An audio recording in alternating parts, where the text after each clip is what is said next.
हे गुरु विष्णुं भजे, हे गुरु ब्रह्मं भजे, हे गुरु कमलनयनं भजे, हे गुरु करकोमलं भजे, हे गुरु पादपङ्कजं भजे, हे गुरु विद्यारूपं भजे, हे गुरु ज्ञानवैराग्यं भजे, हे गुरु मोक्षसाधनं भजे, हे गुरु वेदारूपं भजे, हे गुरु वेदात्मस्मरणं भजे, हे गुरु सकल सौभाग्यं भजे.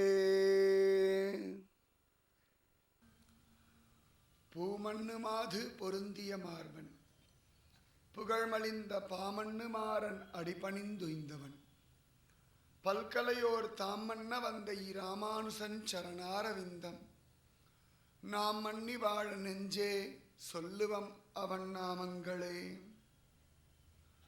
பற்பமெனத் திகழ் பைங்கழல் உந்தன் பல்லவமே விரலும் பாவனமாகிய பைந்துவராடை பதிந்த மருங்கழகும் முப்புரி நூலொடு முன்கையிலேந்திய முக்கோல் தன்னழகும் முன்னவர் தந்திடு மொழிகள் நிறைந்திடு முறுவல் நிலாவழகும் கற்பகமே விழி கருணை பொழிந்திடு கமலக் கண்ணழகும் காரிசுதன்கள் சூடிய முடியும் கணநர்ச்சிகை முடியும் எப்பொழுதும் எதிராசன் வடிவழகு என் இதயத்துளதால் இல்லை எனக்கெதிர் இல்லை எனக்கெதிர் இல்லை எனக்கெதிரே.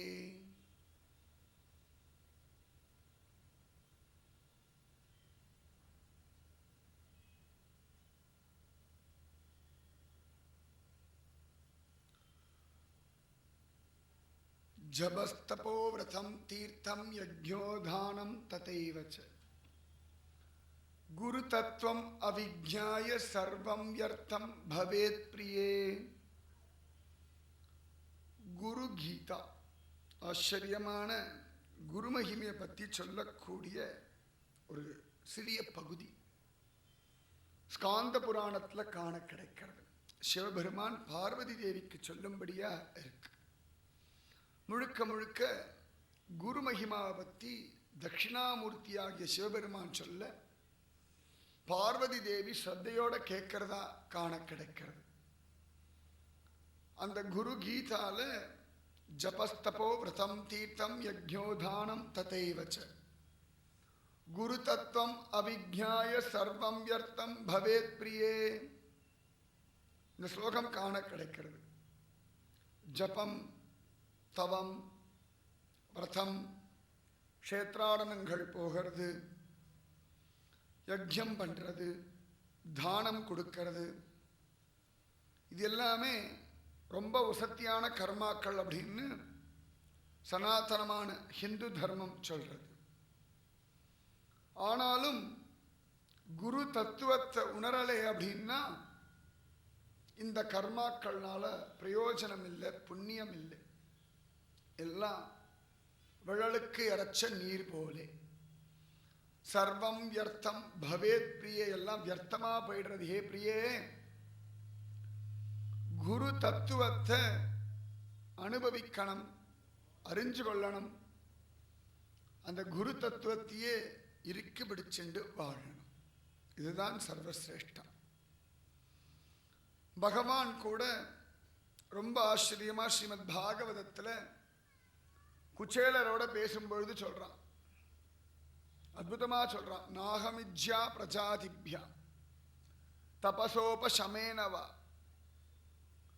துஷ்யேயம் சர்வபூதாத்மா குரு சுஷ்ரூஷயா யதா. நான் பிரம்மச்சரிய விரதத்தினாலேயோ கிரகஸ்த தர்மத்தினாலேயோ வானப்பிரஸ்த தர்மத்தினாலேயோ சந்நியாசத்தினாலேயோ அப்படி ஒரு சந்தோஷத்தை அடையிறது. எப்படி ஒரு குருவுக்கு கைங்கரியம் பண்ணும் பொழுது அந்த குருவை பார்த்து சசிஷ்யனுக்கு ஆனந்தம், சசிஷ்யனை பார்த்து குருவுக்கு ஆனந்தமோ அந்த ஆனந்தம் போல எனக்கு இதனால ஆனந்தம் கிடைக்கிறது இல்லை. குருவுக்கு சுசுருஷை பண்றவர்களிடத்துல நான் ஆனந்தப்படுற மாதிரி மற்ற தர்மங்கள் செய்யறவாரிடத்துல சந்தோஷப்படுறதில்லைன்னு தெய்வம் தானே சொல்றது. ஸ்ரீமத் பாகவதம் தசமஸ்கந்தத்துல காண கிடைக்கிறது. குச்சலோட பேசின்னு இருக்கான்.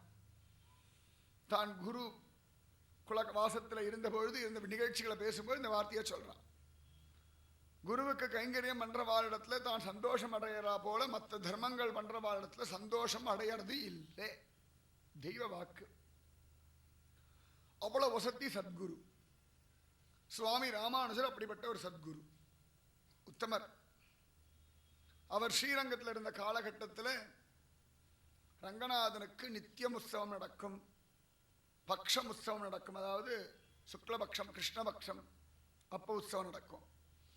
மாச உற்சவம் உண்டு, அயனோத்சவம் உண்டு, ருத்து உற்சவம் உண்டு. வசந்த ருத்து, ஹேமந்த ருத்துன்னு வசந்த காலம், அந்த மாதிரி மார்கழி காலம். அந்த காலத்திலெல்லாம் உற்சவம் பண்ணார். அதாவது வருஷம் முச்சூடும் உற்சவம் இருந்துட்டே இருக்கும். அந்த ரங்கநாதனுக்கு பல பேர் கைங்கரியம் பண்ணிட்டு இருந்தா.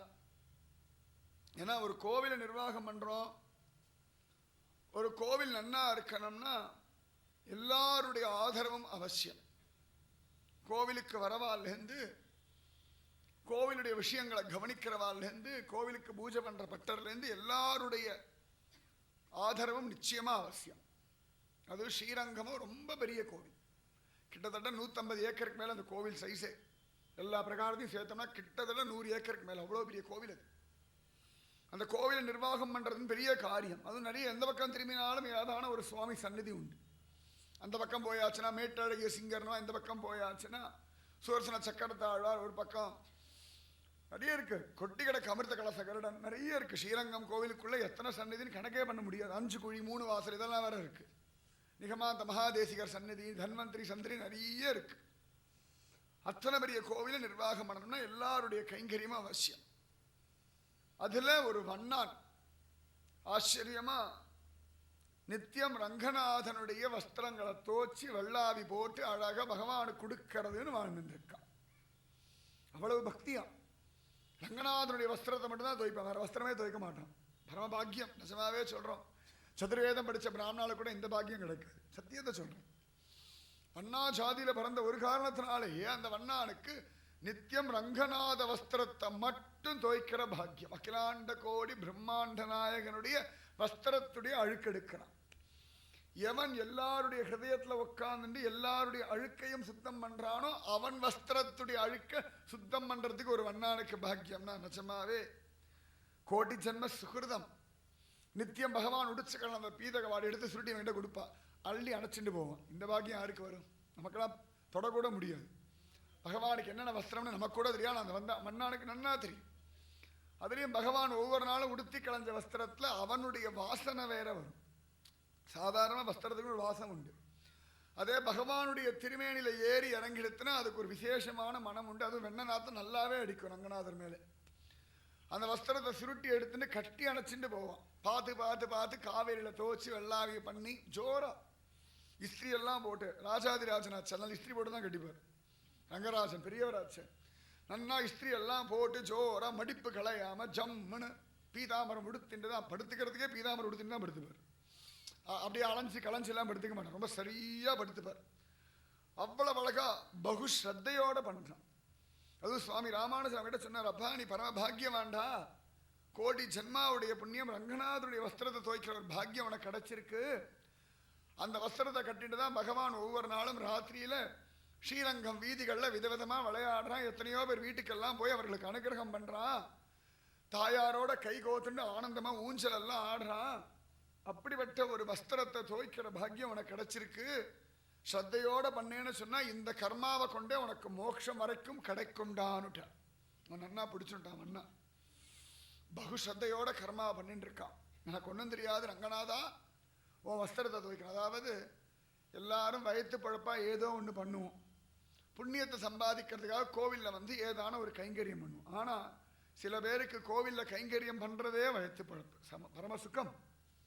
தலையெழுத்து நிச்சயம் அவனுக்கு ரங்கநாதனுக்கு துணி துவைச்சு போட்டே ஆகணும். எனக்கு உடம்பு முடியலை, ஊர்லேருந்து ஆள் வந்திருக்கா, இன்னைக்கு துணி துவைக்க முடியாது, ஒன்றும் சொல்ல முடியாது. நித்தியம் ரங்கநாத வஸ்திரத்தை காவேரியில் துவைச்சு காய வச்சு பார்த்து பார்த்து வெள்ளாவி எல்லாம் எடுத்து ஜோரா இஸ்திரி போட்டு கொடுக்கணும். பார்த்து பார்த்து பக்குவமா மடிச்சு கொண்டு வந்து கொடுப்பான். நித்தியம் வஸ்திரம் எல்லாம் துவச்சு அயன் பண்ணி கொண்டு வந்து கொடுக்கும்போது சுவாமி ராமானுஜர் பாப்பார் எப்படி துவச்சிருக்கான். அது ரங்கநாதனுடைய அந்த கருப்பை வேற நன்னா ஒட்டிக்கும். அது போகிறது பெரிய பாடு, சாதாரண பாடெல்லாம் கிடையாது. இன்னைக்கும் பார்க்கலாம், பத்மநாபன் மேல ஒரு அனந்த பத்மநாபன் திருவனந்தபுரம், அந்த பத்மநாபன் மேல ஒரு வஸ்திரம் சாத்திட்டு எடுத்தோம்னா அந்த கரை போகவே போகாது. இவன் என்னமோ சொல்றாள், என்ன சொன்னாலும் அந்த கரை போகவே போகாது. அப்படி ஒரு கரை உண்டு. அந்த கருப்பு அனந்த பத்மநாபனுடைய கருப்பு. அந்த மாதிரி ரங்கநாதனுடைய வஸ்திரம் தோச்சு இப்படி ஒவ்வொரு நாளும் பண்ணிட்டே இருக்கான் ஸ்ரத்தையோட. ஒரு நாள் சுவாமி ராமானுஜர் பார்த்தார், அவன் ஸ்ரத்த அவ்வளவு நன்னா இருக்கு. ரொம்ப சந்தோஷமாயிடுது சுவாமி ராமானுஜருக்கு. வாடா பயல அப்படின்னு கையை பிடிச்சி அழிச்சுட்டு போயிட்டார். நேர அழைச்சிட்டு போய் ரங்கநாதன் முன்னாடி இந்த வண்ணானை நிற்க வச்சுட்டார். நிற்க வச்சுட்டு ரங்கநாதன் இடத்துல பேசுற. அவன் கையில் ரங்கநாதனுடைய வஸ்திரம் இருக்கு. தேவரீர் இவனை கொஞ்சம் குளிர கடாட்சிக்கணும். இவன் கையில் இருக்கிற வஸ்திரம் எல்லாம் உம்முடையதுதான். நித்தியம் ஜோரா அழுக்கில்லாம இஸ்திரி போட்டு கட்டிக்கிறாள, இத்தனை இந்த வண்ணான் தான் பண்றான். தேவரீர் கொஞ்சம் அனுகிரகம் பண்ணலாமேன்னுட்டார். உடனே ரங்கநாதன் அர்ச்சாவதார ரூபத்தை மாத்திண்டு பிரத்யக்ஷமா காட்சி கொடுத்துட்டார். காட்சி கொடுத்தது மட்டும் இல்லை, அந்த வண்ணான ஒரு பார்வை பார்த்தார். சுவாமி ராமானுஜர் ஒரு பார்வை பார்த்தார். அழகா ராமானுஜரை பார்த்து சொல்லியாச்சு, இவனுடைய ஸ்ரத்த, இவனுடையதான பக்திக்காக இவனுடைய குலத்துல முன்னாடி ஒருத்தன் பண்ண பாவத்தையும் நாம் மறந்தோம் மன்னித்தோம்னுட்டான். கிருஷ்ணவதார காலத்துல பகவான் மதுராபுரியில் நுழைஞ்சு ஒரு மன்னான் கிட்ட போய் எனக்கு நல்ல வஸ்திரம் கொடுறான்னு கை நீட்டினான். உடனே அவன் திட்டினான், மாட்டுக்கார பயலுக்கு ராஜாவுடைய வஸ்திரம் தேவையாடா, ரொம்ப திமிருடா உனக்குன்னு வாயில வந்தபடியெல்லாம் பேசிட்டான். பகவான் அவன் தலையை கிள்ளி போட்டுட்டான். அதன் பிறகு அந்த வஸ்திரத்தை உடுத்தினான். அன்னிலேருந்து கொஞ்சம் ஒரு சாபம் இருந்துதான் அந்த மன்னான் வம்சத்துக்கு. அது சுவாமி ராமானுஜர் மனசுக்குள்ள ஒரு வருத்தம் இருந்துட்டே இருந்துதான். நிஜமாவே யாரோ ஒருத்தர் பண்ண பாவம் வம்சத்துக்கு சாபமா வரும், யாரோ ஒருத்தர் பண்ற பக்தி வம்சத்துக்கு புண்ணியமா வந்து சேரவும் உண்டு. துருவன் பண்ண பக்தி 21 தலைமுறை முன்னாடியும் பின்னாடியும் கடைத்தேறித்துன்னு ஸ்ரீமத் பாகவதத்துல ஆச்சரியமா காண கிடைக்கிறது. அதை சொன்னான் ரங்கநாதன், அந்த வண்ணான் பண்ண பாபத்தையும் சாபத்தையும் மறந்தோம் மன்னித்தோம்னுட்டான். உடனே அந்த வண்ணான் கண்கள்ல ஆனந்த பாஷம். ரங்கநாதரை பார்த்து கும்பிடு போடல, சுவாமி ராமானுஜரை பார்த்து கையை கூப்பிட்டான். சுவாமி, எங்க வம்சத்துக்கு இருந்ததான சாபத்தை மாத்திட்டேளே, எவ்வளவு சந்தோஷம், இந்த காருண்யம் தாங்காதுன்னு கதறி அழுதானான். சுவாமி ராமானுஜர் ரொம்ப நாளா மனசுல ஒரு உறுத்தல், இந்த வண்ணன் அண்ணா தானே இருக்கான், இவன் அண்ணா இருக்கும் பொழுது இவனை கொண்டு அந்த வம்சத்துடைய சாபத்தை மாத்தலாமேன்னு காத்துண்டு இருந்தார். அவனுடைய சத்தைக்கு ரங்கநாதர் முன்னாடி நிற்க வச்சு ரங்கநாதர் கண் திறந்து பார்க்க வச்சு வண்ணானுக்கு வம்சத்துக்கே சாபத்தை மாத்தி கொடுத்தாருன்னா அப்படி ஒரு கருணாசாகரன் சுவாமி ராமானுஜர். சத்குரு என்ன பண்றாருன்னா, ஒரு ஜீவனுக்கு பக்தி ஸ்ரத்த முக்தியை கொடுத்து அதன் மூலமா அந்த வம்சத்துக்கே நல்ல கதியை கொடுத்துடுறார். அதுதான் சத்குருவுடைய பிரபாவம். ஒரு ஆத்மாவை கொண்டு அந்த ஆத்மாவோட சம்பந்தப்பட்டவர்களுக்கெல்லாம் நல்ல கதியை கொடுக்கிறார். அந்த ராமானுஜரிடத்துல ஒரு பெண் பிள்ளை நிக்க வச்சு பேசிட்டு இருக்க. உட்காருங்கோ, பேசுறதுக்கு நிறைய இருக்கு, விஸ்ராந்தியா பேசலாம்னு சொல்லலை. இவர் பாட்டுக்கு நின்றுட்டு இருக்கா, இவள் பாட்டுக்கு பேசிகிட்டே இருக்கா. இவள் பேசிகிட்டே இருக்கிறதுனாலே அவர் நின்றுட்டே இருக்கார். அவள் முடிச்சுட்டேன்னு சொல்லிட்டான்னா கிளம்பிடுவார். அவள் முடிக்க தயாரா இல்லை. என்ன சுவாமி ராமானுஜரோட பேசுறாளே, சில இடங்கள்ல அவளுக்கு ராமானுஜர்னு தெரிஞ்சு பேசினா அப்படின்னு காண கிடைக்கிறது.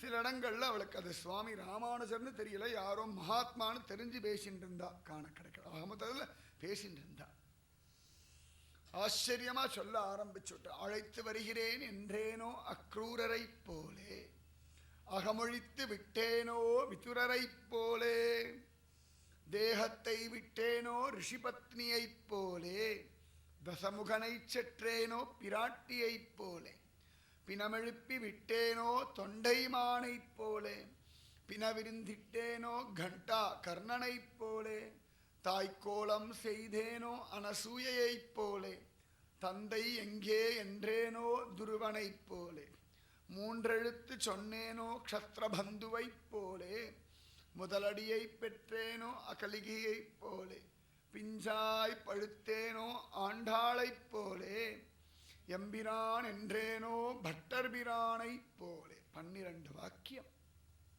ஆச்சரியம். பகவானுடைய திருவடியை தலையில வாங்கின்னுட்டாளாம் அகல்யாதேவி. ஆச்சரியமான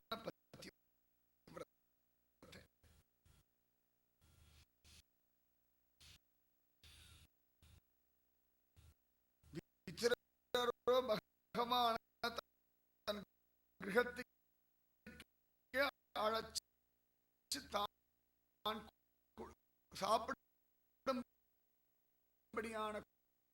கூழையும் நிவேதனம் பண்ணார்.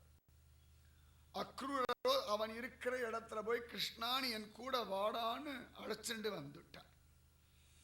அதே விப்ரபத்னியோ கிருஷ்ணனை விட்டுட்டு வந்துட்டோமே வாழ்க்கை வீணா போகிறதேன்னு நினைச்சா தன்னுடைய ஆத்துக்காரர் வீட்டுக்குள்ள சேர்க்க மாட்டேன்னு சொன்ன உடனேயே அப்பாடா தொந்தரவு விட்டதுன்னு சரீரத்தை விட்டுட்டு போயிட்டார். சும்மா அழுது ஆர்ப்பாட்டம் பண்ணி இனிமேல் போக மாட்டேன் தெரியாம போயிட்டேன். ஒரு வசனம் பேசல. இவாளுக்கு காமம் இருக்குன்னா உடனே சேர்த்துப்பா, காமம் வேண்டான்னா வீசி அடிப்பா. இவாளுடைய சொந்தக்காரர்களுக்கு வேலை பண்ணணும்னா கொஞ்சுவா, இல்லைன்னா கேவலமா பேசுவா. இப்படியெல்லாம் என்னத்துக்கு ஒரு வாழ்க்கை? வேண்டாமே. கிருஷ்ண சரணாரவிந்தத்தில் இடம் கிடைக்கும்னா அந்த க்ஷணம் சரீரத்தை விடலாம், தப்பே இல்லை.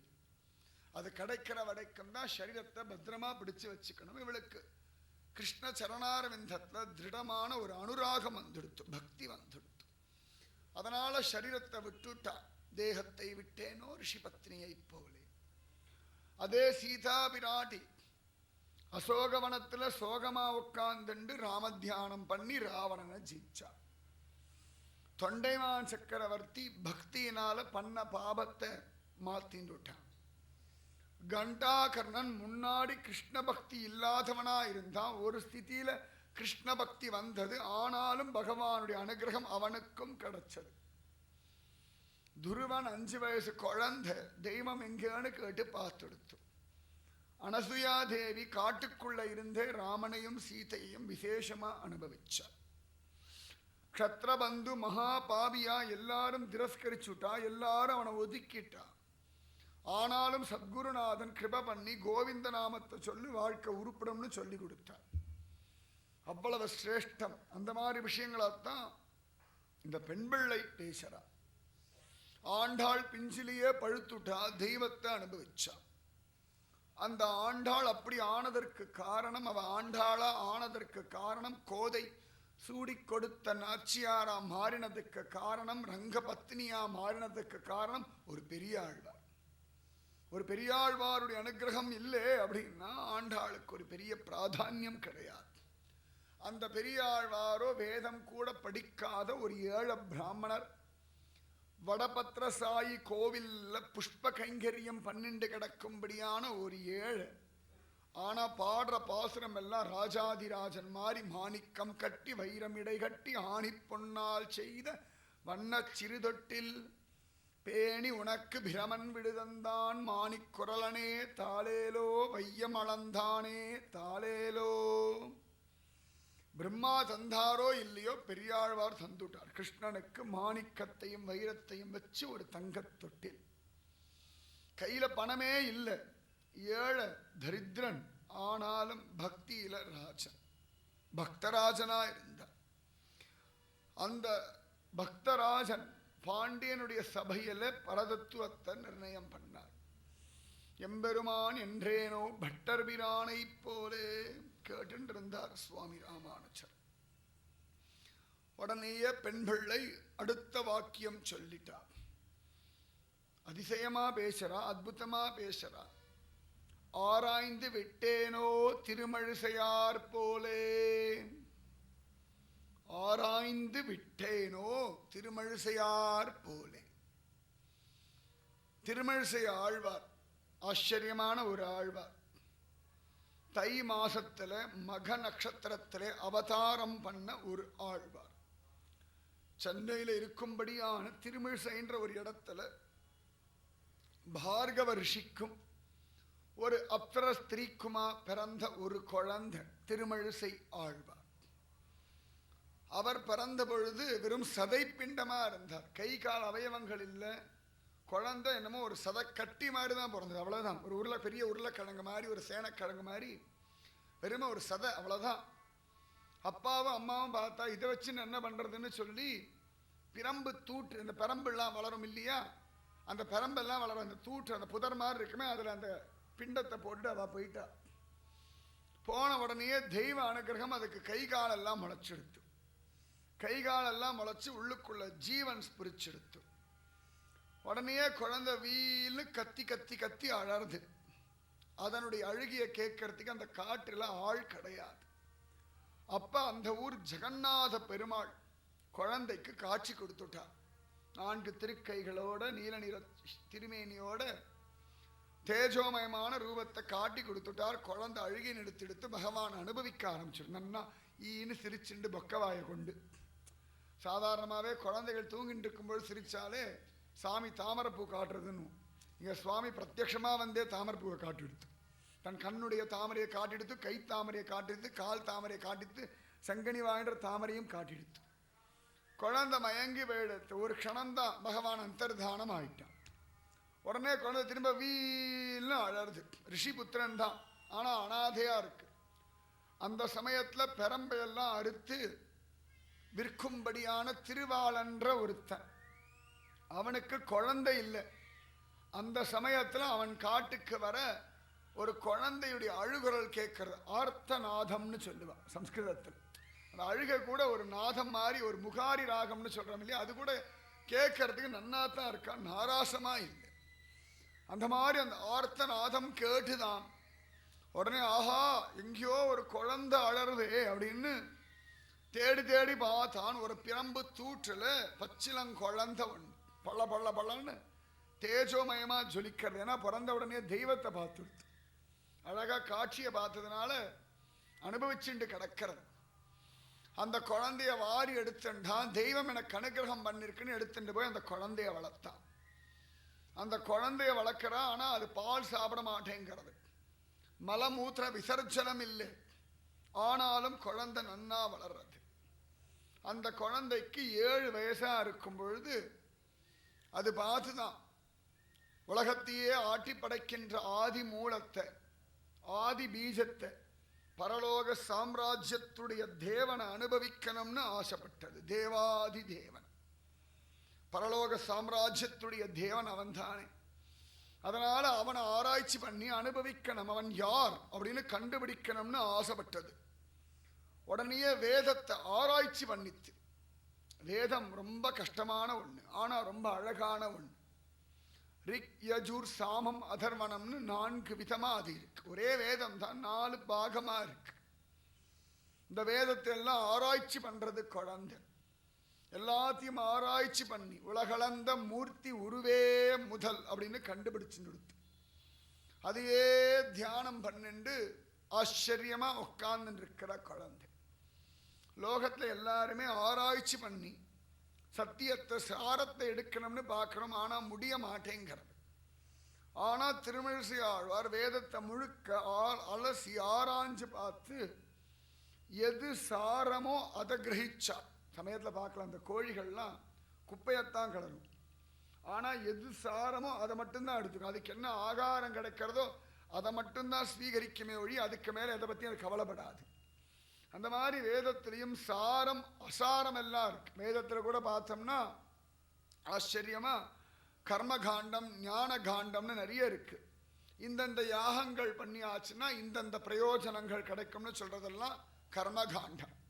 உபனிஷதங்கள் எல்லாம் ஞான காண்டம். தெய்வம் இருக்கு, அது அடையணும், ஆத்மா பரிசுத்தமானது, பரமாத்மா அத்புதமானது, அவன் பரமபிதா, அவன் அனுபவிக்கணும், இதுதான் ஜன்மாவுடைய பிரயோஜனம்னு சொல்றதெல்லாம் வேதத்துடைய ஆகமத்தினுடைய சாரம். இது ஞான காண்டம்னு சொல்லுவா. அந்த ஞான காண்டத்தை அனுபவிக்கிறது தான் உச்சிதம்னு சொல்லி பகவானே கூட கீதையில சொல்றான். திரைகுண்ய விஷயா வேதா நிஸ்திரைகுண்யோ பவார்ஜுன.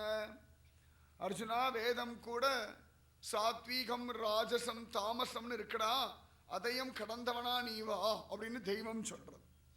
அந்த மாதிரி இந்த வேதத்தை ஆராய்ச்சி பண்ணி அதனுடைய சாரத்தை எல்லாம் கிரகிக்கிறதுன்றது பெரிய காரியம், பெரிய பாடு. சாதாரண வேலையெல்லாம் கிடையாது, பெரிய வேலை. இது ஆயிரக்கணக்கான வருஷங்கள், நூற்றுக்கணக்கான வருஷங்கள் இந்த திருமழிசை ஆழ்வார் படிச்சு ஆராய்ச்சி பண்ணி சாரத்தை கிரகிச்சார். ஏன்னா எல்லாருமே எல்லாத்தையும் ஆராய்ச்சி பண்ணுவோம், ஆனால் அசாரத்தை வாங்கிட்டு வருவோம். இந்த கடைக்கெல்லாம் சில பேர் போவா, இந்த தீபாவளி மாதம் தான் தள்ளுபடினா போயிடுவா, எல்லாம் பார்த்துட்டு அசாரத்தை வாங்கிட்டு வருவா, சாரத்தை வாங்கவே மாட்டான். அந்த மாதிரி வேதத்தில் கூட நிறைய விஷயங்கள் இருக்கு. பார்த்தோம்னா வேதத்திலேயே தான் அந்த பில்லி சூன்ய மந்திரங்கள்லாம் கூட காண கிடைக்கிறது. பல பேர் என்ன பண்ணுவா, அதை மட்டும் கிரகிச்சுண்டு அடுத்த வாழை படுத்துறதுக்கான விஷயங்களை பண்ணுவா, சாரமான பகவானை விட்டுடுவா. சில பேர் பார்த்தோம்னா மந்திர தந்திரங்கள், இந்த அஷ்டமா சித்திகள், மந்திரத்தில் லட்டு வர வைக்கிறது, மாங்காய் வர வைக்கிறது நிறைய உண்டு. அதெல்லாம் கிரகிச்சுண்டு பக்தியை பகவானை விட்டுடுவா. அந்த மாதிரி இல்லாமல் திருமழிசை ஆழ்வார் வேத ரகசியமான பகவானை கிரகிச்சுண்டு மற்றதெல்லாம் அசாரம்னு தள்ளிட்டார். அந்த மாதிரி எல்லாராலையும் முடியாது. அந்த திருமழிசை ஆழ்வார் அவ்வளவு தூரம் ஸ்ரத்தையோட வேதத்தை அலசி ஆராய்ச்சி பார்த்து சாரத்தை கிரகிச்சார், அசாரத்தை எல்லாம் தள்ளி விட்டார். அந்த மாதிரி ஒரு ஸ்ரத்தை என் போல இருக்கிறவாளுக்கு வருமோ உண்டோ? சத்தியமா கிடையாது. ஆராய்ந்து விட்டேனோ திருமழிசையார் போலே. ரொம்ப ஆச்சரியமான ஒரு சத்குரு இந்த திருமழிசை ஆழ்வார். ஒரு சமயத்தில் திருவெக்கான்ற திவ்ய தேசம், பொய்கை ஆழ்வாருடைய அவதார ஸ்தலம், அந்த இடத்துல இருந்துட்டு தியானம் பண்ணிட்டு இருக்கார் பகவான். அப்பதான் அவருடைய கிருபையினால பிறந்த குழந்தை கணிகண்ணன், அவன் திருமழிசை ஆழ்வாரையே குருன்னு ஏத்துண்டு வாழ்ந்துட்டு இருக்கான். அவன் நித்தியம் பிக்ஷை எடுக்க போவான், கிடைக்கிற ஆகாரத்தை சாப்பிடுவான், அப்புறம் அவனும் உட்காந்துட்டு தியானம் பண்ணுவான். திருமழிசை ஆழ்வாருக்கு ஆகாரம் அவசியம் இல்லை, சாப்பிட்றதுக்கு ஜலம் அவசியம் இல்லை. அப்படிலாம் இருக்க முடியுமான்னா அந்த மனோபலம், ஆச்சரியமான பகவத் பக்தி நாம ஜபத்தில் சரீரத்தை அவர்கள் ஜெயிக்கிறார்கள். நம்மெல்லாம் சரீரத்தை ஜெயிக்க மாட்டேங்கிறோம், தோத்துன்னு இருக்கோம். அவர்கள் தன் சரீரத்தையே ஜெயிக்கிறார். அதனால தான் உலகத்தை அவர்கள் ஜெயிக்க முடியாது. அந்த சமயத்தில் ஒரு வயசான ஸ்திரீ கிழவி பார்த்தா திருமழிசை ஆழ்வார் உட்கார்ந்துருக்கிற இடத்துல மரங்கள்லாம் இலையெல்லாம் கீழே விழுந்து ஒரே குப்பையாக இருக்கு. சரி, நம்ம வாழ்க்கையில் ஒன்றும் புதுசாக பெருசாக ஒன்றும் பண்ணலை, இந்த ரிஷி உட்கார்ந்துருக்க இடத்தையாவது பெருக்கி சுத்தம் பண்ணலாம்னு சொல்லி அதை நித்தியம் பெருக்கி பெருக்கி அந்த இடத்தெல்லாம் சாணி தெளித்து கோலம் போட்டு எல்லாம் அழகு பண்ணிட்டு இருந்தா. இப்படி பல நாட்கள் அவள் பண்ணிட்டு இருந்தா. ஒரு சந்தர்ப்பத்தில் திருமழிசை ஆழ்வார் கண்ணை திறந்து பார்த்தார். இவளுடைய ஸ்ரத்தேவை பண்ணுற கைங்கரியத்தை எல்லாம் பார்த்தா ரொம்ப சந்தோஷமாக எடுத்தவருக்கு. உடனே அவளை பார்த்து கேட்டார், என்னம்மா வரம் வேணும்னு. இந்த மாதிரி யாரும் கேட்டவே கூட நம்மக்கிட்ட போச்சு. இந்த மாதிரி என்ன வரம்னு கேட்டால் உடனே மோட்சம் வேணும், தெய்வம் வேணும், பக்தி வேணும், எற்றைக்கும் ஏழு ஏழு பிறவிக்கும் கிருஷ்ணன் வேணும்னு கேட்க மாட்டோம். யவ்வனம் வேணும் தான் முதல்ல கேட்போம். ஏன்னா அவருக்கு ரொம்ப பிடிச்சதே யவ்வனம் தான். 25 வரைக்கும் பிடிக்கும், 25 தாண்டித்தான் யாருக்குமே பிடிக்கிறது இல்லை. அதுக்கு மேலே வயசாக வயசாக வயசாக வயசாக கஷ்டமாக தான் இருக்குது. அது சில பேர் பார்க்கலாம், அந்த காலத்து வயசானவர்கள்லாம் ஒரு 80-85 தாண்டியாச்சு, வயசு என்னன்னா சரியாக ஞாபகம் இல்லைன்னு சொல்லிடுவாள். ஏன்னா திருஷ்டி பட்டுவிடுமா, 85 90 92ன்னு சொல்லியாச்சுன்னா திருஷ்டி பட்டுவிடணும், சரியாக ஞாபகம் இல்லை. எதுக்கு நம்ம ஏண்டா கேட்டால் ஆக்கிடுவாள், திரும்பி திரும்பி எதிர்கேள்வி கேட்டு அப்படி ஆக்கிடுவாள். அந்த மாதிரி இருக்குது. இவளும் பார்த்தா வாழ்க்கையில் எவ்வளம் இருந்தால் ஒரு மரியாதை தானே, சரீரத்தில் ஒரு பலம் இருக்குமே, மனசில் ஒரு பலம் இருக்குமே, எல்லாத்தையும் சாதிக்கலான்னு ஒரு ஆசை இருக்குமே, எல்லாத்தையும் அடையணும்னு ஒரு வெறி இருக்குமே, அது பலம் மாதிரி இருக்கு இல்லையா? அதனால் எவ்வளம் வேணும்னு கேட்டா. அவர்கிட்ட கேட்டிருந்தா மோட்சமே கொடுத்துருப்பார். ஆனால் அவளுக்கு அது தோணலை. எல்லாருமே பார்க்கலாம், சத்குருவை பார்த்து பக்தியை கொடுங்கோ, ஞானத்தை கொடுங்கோ, வைராக்கியத்தை கொடுங்கன்னு கேட்கவே மாட்டான். பிள்ளை 10th பாஸ் பண்ணணும், பொண்ணுக்கு நல்ல வரன் கிடைக்கணும், மாட்டு பொண்ணு இன்னும் பிள்ளை ஆண்டலை, என்னமோலாம் சொல்லுவா. பக்தியை தவிர மற்ற எல்லாத்தையும் லிஸ்ட் போட்டு கேட்போம். பத்திரிகையில் மட்டும் போடும் ஆச்சார அனுகிரகத்தோடு, அவ்வளவுதான். பத்திரிகையோடு சரி, குருவெல்லாம் பத்திரிகை கொண்டு கொடுத்து ஆசீர்வாதம் பண்ணுங்க, அவ்வளவுதானே ஒழிய அதற்கு மேலெல்லாம் குருவுக்கு கிட்ட ஒரு பெரிய பிரீத்தியோ ஒரு ஸ்ரத்தையோ நம்பிக்கையோ. நான் சொல்கிற உண்மை கசக்குமான சத்தியம் இதுதான். குரு பகவான் எல்லாம் எங்கேயோ ஓரத்தில் ஒரு 50 மைல் தள்ளி வச்சிருக்கோம். அப்பப்போ பிக்னிக் போகிற மாதிரி வருஷத்துக்கு ஒரு தடவை போய் பார்த்துட்டு வரதோட சரி, அவ்வளோதான். பக்கத்தில் வச்சுருந்தா நம்ம குத்தம் குறைகள் எல்லாம் சொல்லிகிட்டே இருப்பா, தொந்தரவே வேண்டாம், அவ இடத்துல இருக்கட்டும், நம்ம இடத்துல இருப்போம்னு சம்சாரி ரேகா ஒன்று போட்டு வச்சுருக்கோம். லக்ஷ்மண் ரேகா மாதிரி, லக்ஷ்மணன் ஒரு கோடு போட்ட மாதிரி சம்சாரி ஒரு கோடு போட்டு, குரு நீங்கள் அங்கேயே இருக்கோம், நாங்கள் இங்கேயே இருக்கோம், தூரத்துலேயே நமஸ்காரம் பண்ணுறோம், கையை காட்டி ஆசீர்வாதம் பண்ணுங்கோ போதும், அதுக்கு மேலே எங்களுக்கு பக்தி ஞானம் வைராக்கியம்லாம் கொடுத்துட ஆதிங்கன்னு ஒரு திட சங்கல்பம் பண்ணிட்டு இருக்கும். அந்த மாதிரி இவளும் ஆசைப்பட்டா, எனக்கு எவ்வனம் வேணும்னுட்டா. திருமழிசை ஆழ்வார் பார்த்தார், சிரிச்சார், தந்தோம்னுட்டார். அந்த க்ஷணமே அவளுக்கு எவ்வனம் வந்துடுது. சாதாரணமாக எல்லாத்துக்குமே எவ்வனம் உண்டு. நம்ம இளமை ரொம்ப பெருசுன்றோம். இளங்கொசுவும் உண்டு, இளங்கண்ணுக்குட்டி உண்டு, சிங்கக்குட்டி உண்டு, எல்லாத்துக்குமே இளமை உண்டு. எல்லா இளமையுமே ஒரு ஸ்திதி வரைக்கும் தான் வந்த மாதிரி வரும், அதுக்குள்ளே போயிடும், அவ்வளோதான். இளமைக்கெல்லாம் ஒன்று பெரிய ஒரு பலம், ஒரு காம்பீரியம்லாம் ஒன்றும் இல்லை. எல்லாம் ஆஹா ஆஹா ஆஹான்னு இளமை இளமை இளமைன்னு அதை கற்பனையிலேயே கனவுலேயே இளமை போயிடும். வயசான பிறகுதான் இளமையை வீணடிச்சிட்டோமேன்னு தெரியும். சத்தியம் இது. இளமை இருக்கும் பொழுது இளமையுடைய பலம் தெரியறது இல்லை, யாருக்குமே தெரியறது இல்லை. யாரோ ரிஷிகள் ஞானிகள் மகாத்மாக்களுக்கு தெரிஞ்ச ஆச்சரியம். மற்றவ எல்லாருக்கும் இளமை இருக்கும் பொழுது ஆசை, கனவுகள், எதிர்பார்ப்புகள், கற்பனைகள், இதுலேயே ஏமாந்து போயிடுறோம். நம்ம என்னமோ நினைக்கிறோம், வாழ்க்கை என்னமோ போகிறது, கடைசி இளமை தண்டம், அவ்வளோதான். அதுக்கப்புறம் யாரோ இளமையாக இருக்கிறவளை பார்த்து ஒரு ஏக்க பெருமூச்சு, அவ்வளோதான். இதுக்கு மேலே ஒன்றும் பெருசாக இளமைக்கு ஒன்றும் மரியாதையெல்லாம் காண கிடைக்கிறது இல்லை. அந்த மாதிரி ஆனால் இவளுக்கு அற்புதமான ஒரு இளமை கிடச்சுடுத்து, பரவ சந்தோஷமாக எடுத்து இளமை வர வரைக்கும் ஒழுங்காக கைங்கரியம் பண்ணிட்டு இருந்தா. இப்போ இளமை கிடச்சி கொடுத்த, உடம்புல பலம் வந்துடுது, நல்லா கைங்கரியம் பண்ணணுமோன்னு விட்டுட்டோம், அவ்வளோதான். இளமை கிடச்சாச்சு, கிளம்பியாச்சு. வயசான வரைக்கும் ஒழுங்காக கைங்கரியம் பண்ணிட்டு இருந்தா, இளமை வந்துடுத்து, கைங்கரியத்தை விட்டாச்சு, அவள் கிளம்பி போயாச்சு. இப்படி வீதி வீதியாக போயிட்டு இருந்தா, ஒரு நாள் பல்லவராஜன் பார்த்துட்டான், அதிரூப சௌந்தரியவதியாக இருக்காளே. உடனே தனியாக அரண்மனைக்கு கூப்பிட்டு, ஒன்று அழகில் நான் மயங்கி போயிட்டேன், என்னை கல்யாணம் பண்ணிப்பியான்னு கையை கூப்பிட்டு கேட்டுட்டான். அவள் பார்த்தா ரொம்ப சந்தோஷமாக எடுத்து, இளமை கிடச்சதுன்னு பார்த்தா ராஜ வாழ்க்கையும் கிடைக்கிறதே பரம சந்தோஷம். நீ யாரு என்னெல்லாம் அவன் கேட்கலன்னா, அழகா இருக்கிறவாளை பார்த்து என்ன ஏதுன்னு யாருமே என்னைக்குமே கேட்கறது இல்லை. சத்தியம். ஒருத்தர் ரொம்ப அழகா இருக்கா, ஒருத்தன் ரொம்ப அழகா இருக்கானா, அவன் குலத்தையோ கோத்திரத்தையோ ஜாதியையோ படிப்பையோ பணத்தையோ எதையுமே யாருமே எங்கேயுமே கேட்கறது இல்லை. இது உலகத்துடைய ஸ்திதி இன்னி வரைக்கும். ஏன் நான் கண்ணால பார்த்து அழகா இருக்கு, அது சரீரத்துக்கு சுகம் கொடுக்கும்னா அதை பத்தி யாரும் கவலைப்படுறதே கிடையாது. உலகத்துடைய ஸ்வபாவம். சரீரத்தில் மயங்கி கிடக்கிற தேகாத்ம அபிமானிகள். அதனால அவன் என்ன ஏதுன்னு கேட்கல, இவளுக்கு சந்தோஷமாயிடுது. அப்பாடான்னு ஆனந்தமா கல்யாணம் என்று கொடுத்து நடத்த ஆரம்பிச்சாச்சு. வருஷங்கள் ஓடின்னு இருக்கு. ராஜாவுக்கு இளமை குறைஞ்சுட்டே வருது. துக்கம் நெஞ்சு அடைக்கிறது. என்னடான்னா, மனைவிக்கு இளமை குறையவே இல்லை. எப்பொழுதுமே 2 பேருக்கு ஈக்குவலாக வயசாகிண்டே போகணும். யாரா ஒருத்தருக்கு இளமை இருந்து ஒருத்தருக்கு வயசாகிண்டே போச்சுன்னா போச்சு, அடி வைத்தெல்லாம் கலக்க ஆரம்பிச்சிடும் வயசார வாளுக்கு. ராஜன் பார்த்தான், கேட்டான், உன் இளமை மட்டும் அப்படியே இருக்கு, என்ன ரகசியம், இளமையின் ரகசியம் என்னன்னுட்டான். இவன் எந்த கதையும் சொல்லலை. ஆழ்வார் அனுகிரகம் இளமைன்னுட்டான். நான் கிழவியா இருந்து குமரியானேன்னு சொல்லவே இல்லை, சொன்னா வம்பு. அதனால ஒன்றும் சொல்லலை. ஆழ்வாருடைய ஆசீர்வாதம் எனக்கு நித்திய யவ்வனம் இருக்குன்னுட்டான். அப்போ எனக்கு வேணுமே, ஆழ்வாரை போய் பார்க்கணுமேனுட்டான். உடனே அவள் சொன்னா, கவலைப்படாதீங்கோ, ஆழ்வாருடைய சிஷ்யர் கணிகண்ணன் ஒருத்தர் இருக்கார், அவர் நித்தியம் பிக்ஷை எடுத்துன்னு இந்த பக்கம் வருவான். அந்த பயலை பிடிச்சல்னா அவரை பிடிச்சுடலாம், சிஷ்யால பிடிச்சா குருவை பிடிச்சுடலாம். உடனே அன்னைக்கு கணிகண்ணன் வரும்பொழுது ராஜா கூப்பிட்டான். கூப்பிட்டுட்டு அவர்கிட்ட சொன்னான், இந்த மாதிரி உங்கள் ஆழ்வாரை நான் பார்க்கணும், அரண்மனைக்கு ஒரு நாள் அழைச்சிட்டு வாடா பயல.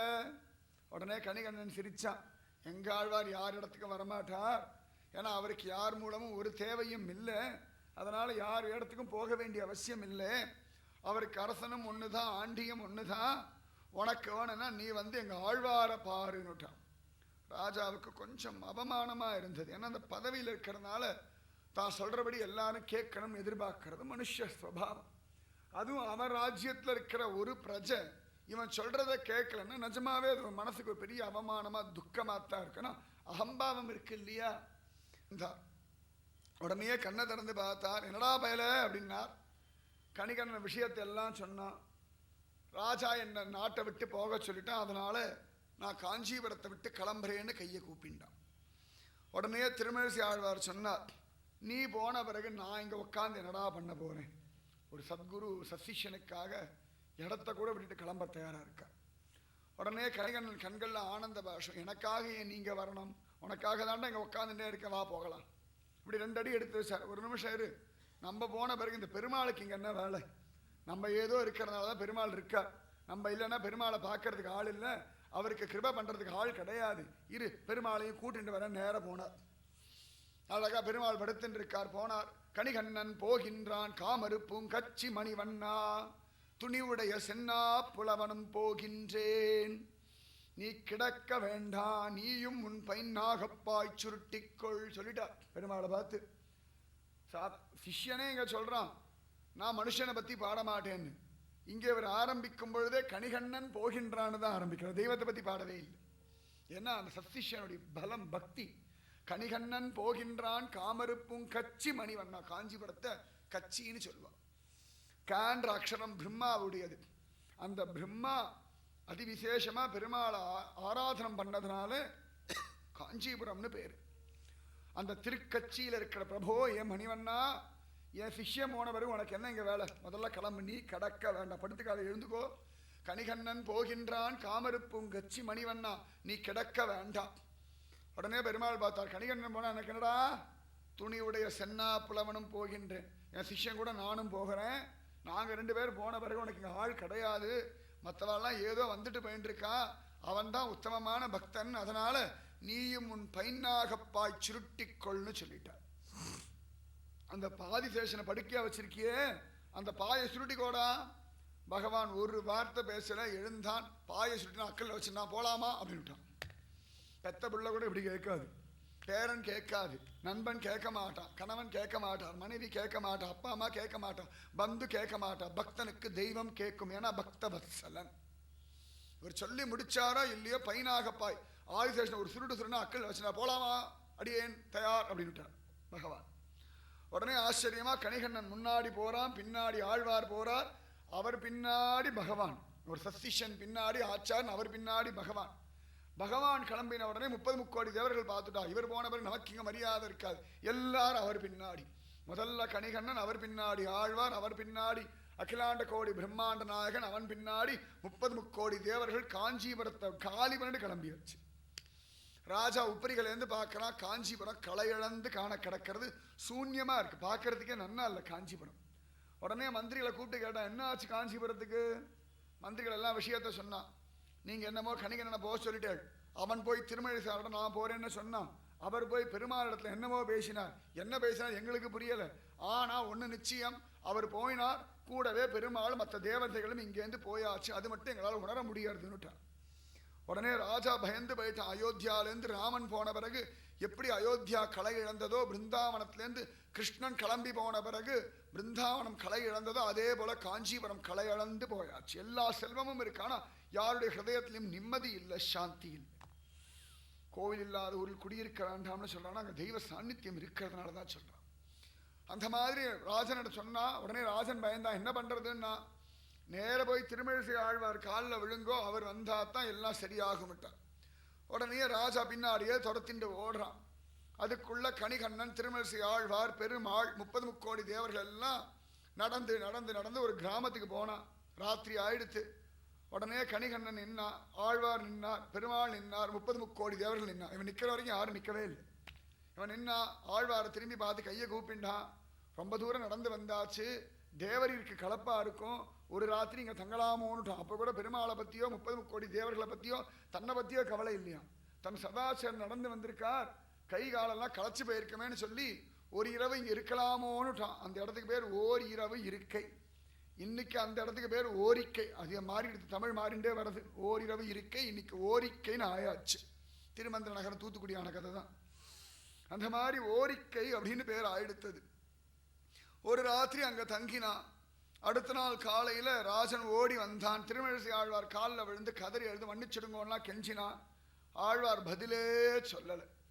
உடனே மந்திரிகளிடத்தில் ராஜா கேட்டான், ஏன் ஆழ்வார் இவ்வளவு கோபமாக இருக்கார்? அவள் சொன்னா, நீங்கள் ஆழ்வார் இடத்துல அபச்சாரப்பட்டா அவரிடத்துல மன்னிப்பு கேட்டால் நியாயம். நீங்கள் அபச்சாரப்பட்டதோ கணிகண்ணன் இடத்துல தன் சிஷ்யனுடைய பெருமையை விட்டு கொடுக்க ஆழ்வார் தயாரா இல்லை. அந்த சிஷ்யன் காலில் விழுங்கோ, அப்போதான் மன்னிப்பார்னு சொல்ல ராஜா போய் கணிகண்ணன் காலில் விழுந்தான். கணிகண்ணன் சொன்னா, நான் மறந்து விட்டேன் அப்படின்னு விட்டான். உடனே திருமழிசை ஆழ்வார் பார்த்து கணிகண்ணன் சொன்னான், ராஜா திருந்திட்டான், திரும்ப ஊர் போகலாமா? உனக்கு திருப்தி ஆயிடுத்து, உனக்கு சந்தோஷம்னா திரும்ப காஞ்சிபுரம் போகலாம், நீ வேற ஊர் போகலாம்ட்டார். கணிகண்ணன் சொன்னல காஞ்சிபுரமே போகலாம்.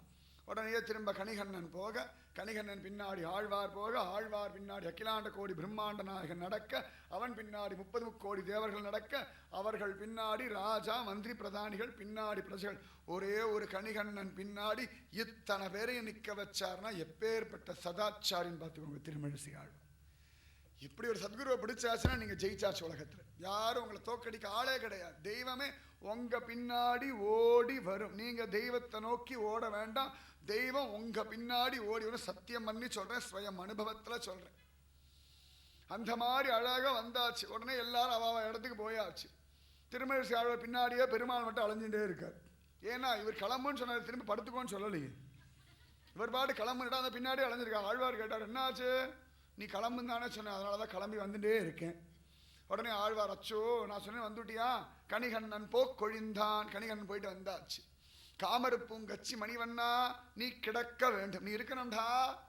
துணிவுடைய சென்னா புலவனும் போக்கொழிந்தேன், நானும் போயிட்டு வந்தாச்சு. நீயும் உந்தன் பைன்னாகப்பாய் விரித்துக்கொள். சில இடங்கள்ல நீயும் உந்தன் பைன்னாகப்பாய் படுத்துக்கொள்னு காண கிடைக்கிறது. உடனே பகவான் பார்த்தானா, ரொம்ப குஷி ஆயிடுத்து. பாய தலைகீழ விரிச்சுட்டான். பாய தலைகீழ விரிச்சாச்சு. எப்பொழுதுமே பார்த்தோம்னா இந்த பக்கம்தான் ஆதிசேஷன் இருப்பார், பகவான் வலது கையை கீழே வச்சுன்னு இப்படி படுத்துன்னு இருப்பார். நம்ம திருக்கோளூர் வைத்தமாநிதி பெருமாள்லேருந்து ஸ்ரீரங்கம் ரங்கநாதன், அனந்த பத்மநாபன் எல்லாருமே பார்க்கலாம். ஆனால் இந்த பெருமாள் அவசரத்தில் ஆதிசேஷன் இந்த பக்கம் விரிச்சு விட்டார். இதனால திரும்பி பாய திருப்பணும் யோசனை பண்ணலையா?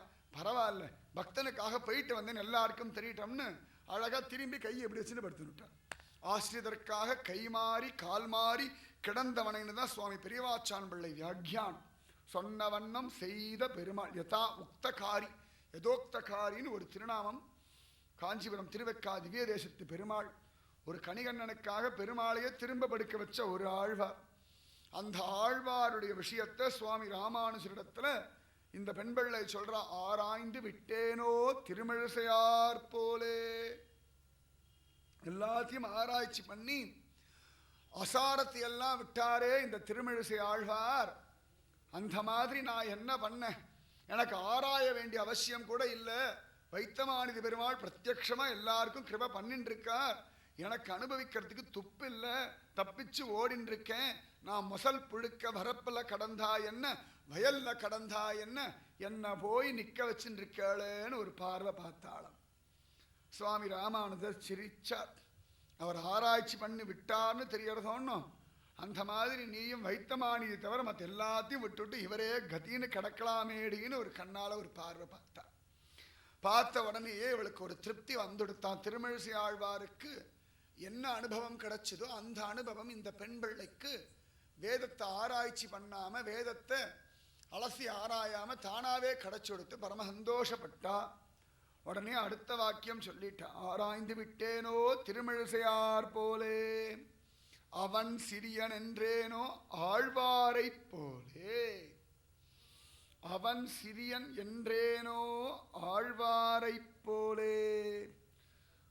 12 ஆழ்வார்கள், அதில் ஒருத்தி பெண் பிள்ளை. இதுல ஆழ்வார்னு பொதுப்படையா சொல்லி ஆச்சுனாலே நம்மாழ்வாரத்தான்.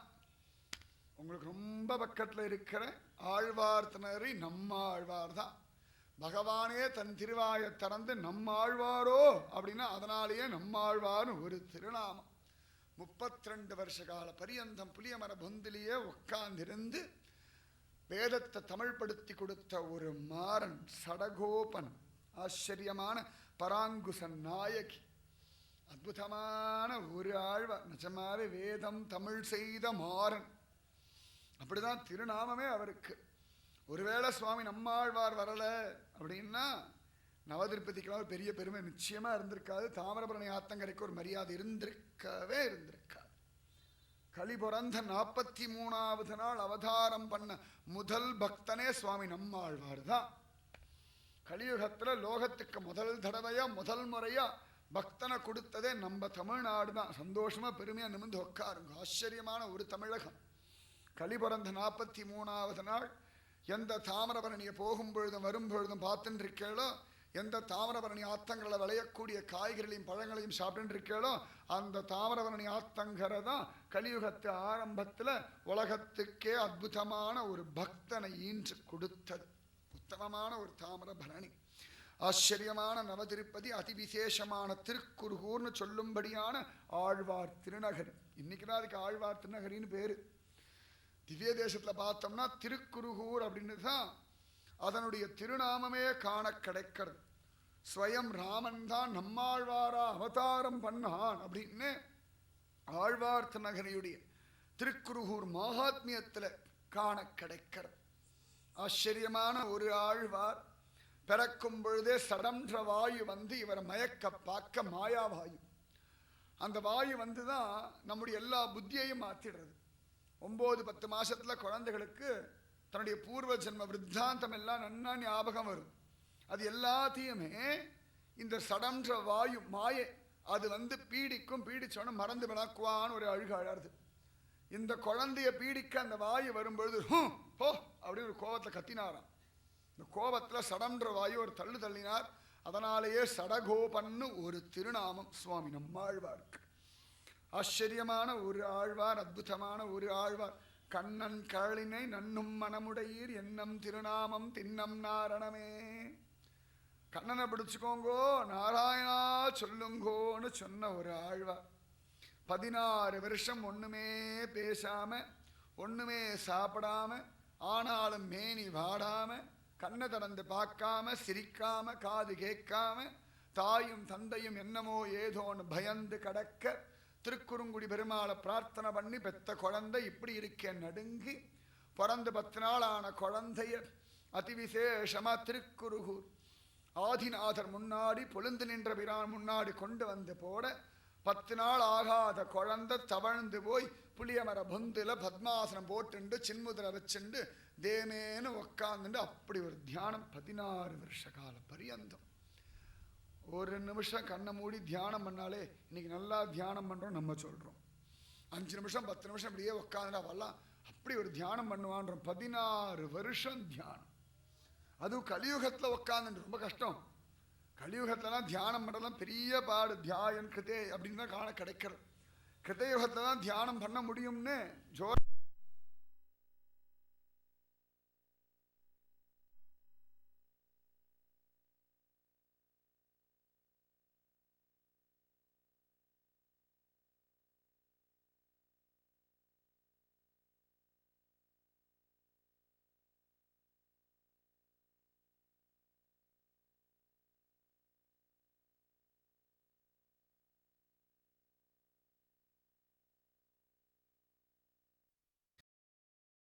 16 வருஷம் ஒண்ணுமே பேசாம ஒண்ணுமே சாப்பிடாம ஆனாலும் மேனி வாடாம கண்ணை திறந்து பார்க்காம சிரிக்காம காது கேட்காம தாயும் தந்தையும் என்னமோ ஏதோன்னு பயந்து கடக்க திருக்குறுங்குடி பெருமாளை பிரார்த்தனை பண்ணி பெத்த குழந்தை இப்படி இருக்கேன் நடுங்கி பிறந்து 10 நாள் ஆன குழந்தைய அதிவிசேஷமா திருக்குறுகூர் ஆதிநாதர் முன்னாடி பொழுந்து நின்ற பிரான் முன்னாடி கொண்டு வந்து போட 10 நாள் ஆகாத குழந்தை தவழ்ந்து போய் புளியமர பொந்துல பத்மாசனம் போட்டுண்டு சின்முதிரை வச்சுண்டு தேமேன்னு உக்காந்துண்டு அப்படி ஒரு தியானம் 16 வருஷ கால பரியந்தம்.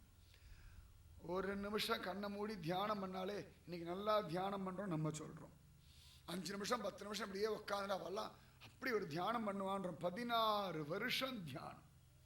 அதுவும் கலியுகத்துல உட்காந்து ரொம்ப கஷ்டம். கலியுகத்திலாம் தியானம் பண்றதுலாம் பெரிய பாடு. தியாயன் கிருதே அப்படின்னு தான் காண கிடைக்கிறது. கிருதயுகத்துல தான் தியானம் பண்ண முடியும்னு ஜோரா சொல்றது. ஆனாலும் கலியுகத்துல ஒரு தியானத்தை நிரூபணம் பண்ணார் சுவாமி நம்மாழ்வார். அந்த நம்மாழ்வார் பாசுரங்கள்ல பார்த்தோம்னா தொட்டதுக்கெல்லாம் பெருமாள் ரொம்ப சின்னவன் தான், ரொம்ப பெரியவன், ஆனாலும் ரொம்ப சின்னவன் தான். அனுபவிக்க முடியும் 10 அடியவர் கெளியவன் பிறர்களுக்கு அரிய வித்தகன். அது சின்ன பைய இத்தனூன் இருக்கான் கிச்சாவைய. உங்களுக்கு பக்தி ஜாஸ்தியா இருந்தா கிருஷ்ணன் ரொம்ப சௌலபியம் இடுப்புல தூக்கி வச்சுன்னு முந்தானில முடிஞ்சு ஆளலாம்னு சொல்ற ஒரு ஆழ்வார். புளியமர பந்துல உட்கார்ந்து இருந்தார். மதுரகவி ஆழ்வார் வந்தார். ஆச்சரியமா அவருடைய கேள்விக்கு பதில் சொல்லிட்டு அற்புதமா திவ்ய தேச பெருமாளை பத்தி எல்லாம் வைபவம். இது என்ன ஆச்சரியம்னா இவர் புளியமர பந்தை விட்டு எங்கேயுமே போகல. 32 திவ்ய தேச பெருமாள் எல்லாம் ஆழ்வார் திருநகரியில புளிய மரத்து பக்கத்துல வந்து கை கட்டி தேமேனு வரிசையில் நின்னா. அவ்வளவு சிரேஷ்டம். சில இடங்கள்ல பெரியவா சொல்லுவா, 32 திவ்ய தேச எம்பெருமானெல்லாம் அந்த புளிய மரத்துல வவ்வால் மாதிரி தலைகீழ தொங்கிட்டு இருந்தாலும் என்னை பத்தி பாடேன், என்னை பத்தி பாடேன், என்னை பத்தி பாடேன்னு. திருவனந்தபுரம் அனந்த பத்மநாபன்லேருந்து, திருப்பதி பெருமாள்லேருந்து, ஸ்ரீரங்கம் ரங்கநாதன்லேருந்து, திருக்குறுங்குடி நம்பியிலேருந்து, திருக்கோளூர் வைத்தமாநிதியிலேருந்து, அரவிந்தலோசனன் புண்டரீகாட்சன்லேருந்து, காய்ச்சினிவேந்தன் பெருமாள்லேருந்து, சோரநாட்டியன்லேருந்து அத்தனை பேரும் தவம் கடந்த ஒரு புளிய மரம் ஆழ்வார் திருநகர். இன்னைக்கும் பச்சை பச்சைன்னு இருக்குன்னா 32 திவ்ய தேச பெருமாள் படையெடுத்துட்டு வந்து நின்ன ஒரு திவ்ய தேசம். ஆச்சரியமான ஆழ்வார் திருநகர். பகவான் ரொம்ப சின்னவன் தான், பகவான் ரொம்ப சின்னவன் தான். பக்தி பண்றவாளுக்கு ரொம்ப எளியவன் தான். பத்துடை அடியவர்க்கு எளியவன் பிறர்களுக்கு அரிய வித்தகன். மற்றவாளுக்கெல்லாம் எங்கேயோ இருக்கான், தேடினாலும் கிடைக்க மாட்டான். ஆனாலும் தன்னையே பக்தி பண்ற ஜனங்களுக்கு கட்டி கூட போட வைப்பான். யசோத கட்டி போட்டாலே மத்துரு வெண்ணெய் களவினில் உரலிடை ஆப்புண்டு எத்திரம் உரலினோடு இணைந்து இருந்து ஏங்கியதெளிவே. எப்படா பயல, அகிலாண்ட கோடி பிரம்மாண்ட நாயகனா இருந்தாலும் கூட யசோதா மாதா கட்டி போட்டான்னு உரலோட நின்னியே. இந்த சௌலபியம் ஆச்சரியமா இருக்கேடா கண்ணா கண்ணா கண்ணா. அப்படி ஒரு கிருஷ்ண பக்தி. எங்குமுளன் கண்ணன். பிரகல்லாதனை பற்றி விஷயங்கள் சொல்லும் பொழுது, நரசிம்ம அவதாரத்தை பற்றி சொல்லும் பொழுது கூட எங்குமுளன் நாராயணன் சொல்ல மாட்டார். எங்குமுளன் கண்ணன் என்ற மகனை காய்ந்து இங்கில்லையால் என்று இரண்யன் தூண் புடைப்ப அங்கு அப்பொழுதே அவன் வீய தோன்றிய என் சிங்கபிரான் பெருமை ஆராயும் சீர்மைத்தே.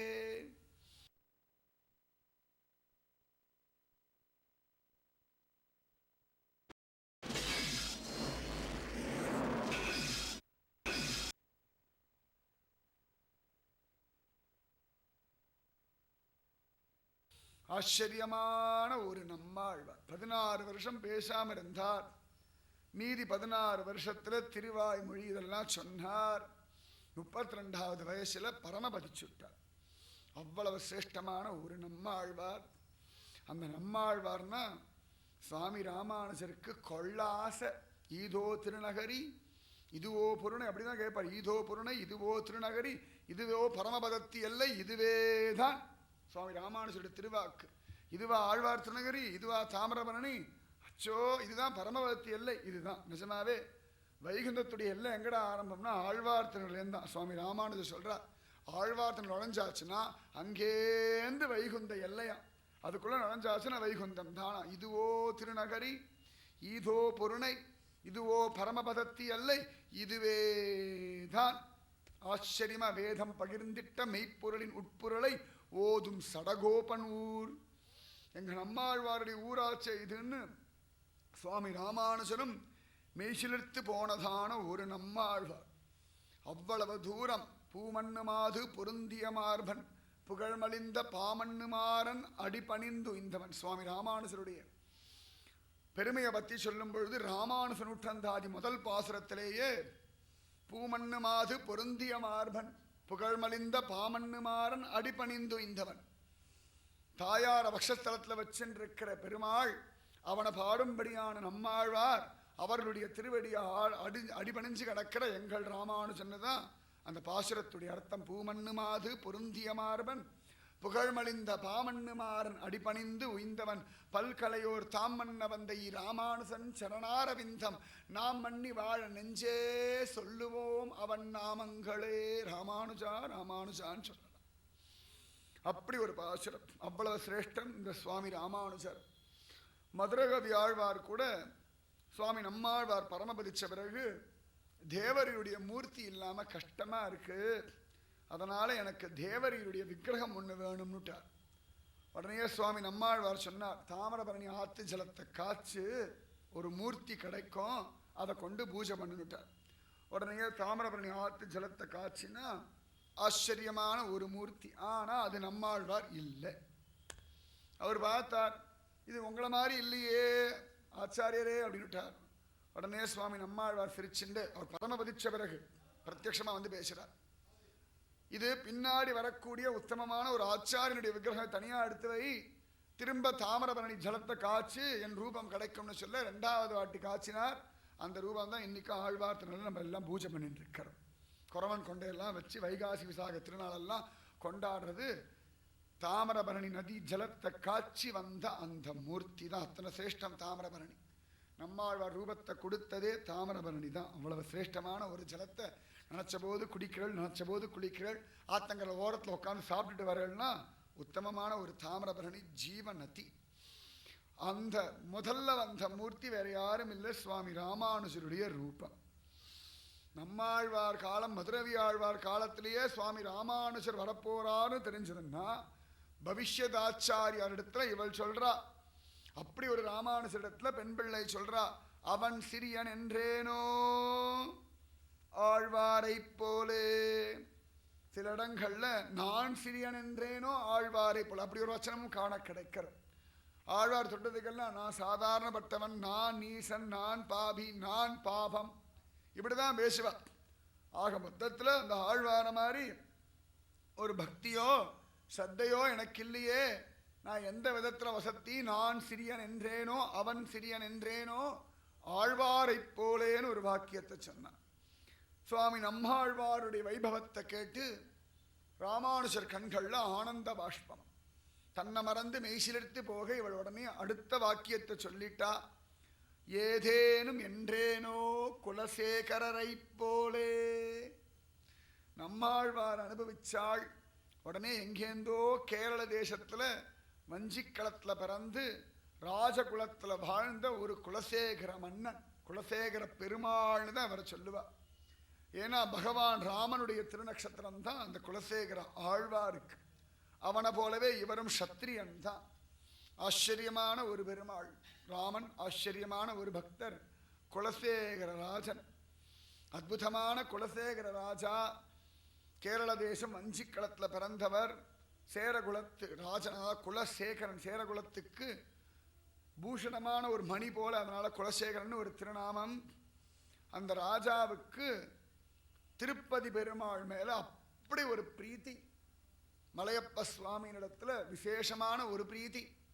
ஊனேறு செல்வத்து உடன்பிறவி யான் வேண்டேன், ஆனேறு ஏழ் வென்றான் அடிமை திறமல்லால், கோணேறு சங்கம் இடத்தான் தன் வெங்கடத்து, கோணேறி வாழும் குறுகாய் பிறப்பேனே. ஒரு நாள் குலசேகர ஆழ்வார் தன்னுடைய அரண்மனையில் உட்கார்ந்து இருக்கார்.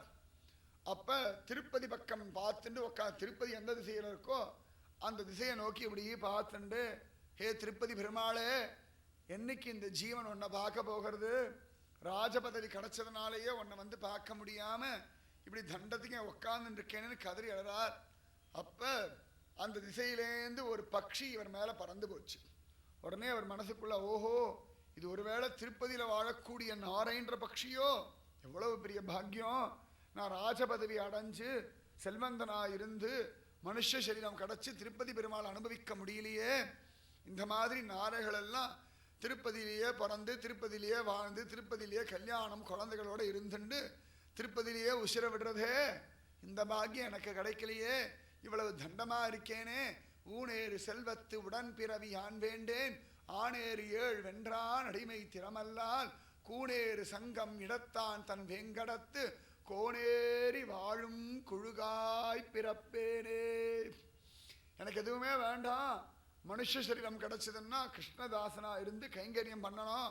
அப்படி இல்லையா, அழகா கூணலோட வளைஞ்சு கிடக்கிற ஒரு சங்கத்தை இடது கையில வச்சுட்டு இருக்க திருப்பதி பெருமாளுடைய மலையில வாழும்படியான ஒரு கொக்கா, ஒரு நாரையா, ஒரு குறுகுன்ற பக்ஷியா இருந்தா எனக்கு போதும். கூணேறு சங்கம் இடத்தான் தன் வேங்கடத்து, கோணேறி வாழும் குறுகாய் பிறப்பேனே. திருப்பதிக்கு போகணும்னா அவ்வளோ பிளான் பண்ண வேண்டியிருக்கு. வருஷத்தில் ஒரு நாள் போகிறதுக்கு ட்ரெயின் டிக்கெட்லேருந்து பஸ் டிக்கெட்லேருந்து அங்கே போய் நிற்கிற டிக்கெட்லேருந்து லட்டு வாங்குற வரைக்கும் அத்தனை பிளான் பண்ண வேண்டியிருக்கு.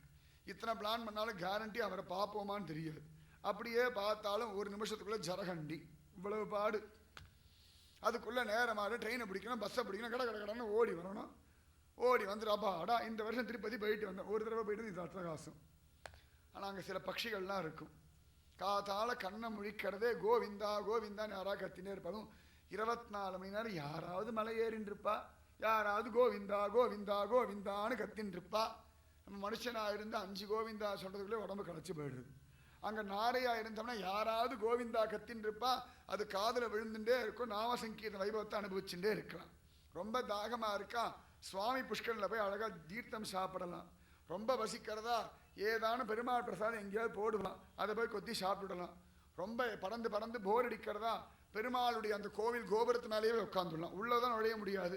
பெருமாள் இருக்கிற அந்த கர்ப்பகிரத்து மேலே கோபுரத்து மேலேயே உட்காந்துட்டா பெருமாள் மேலேயே உட்காந்தது சமானம் தான். தூங்கினாலும் கூடு கட்டினாலும் திருப்பதியே தான்.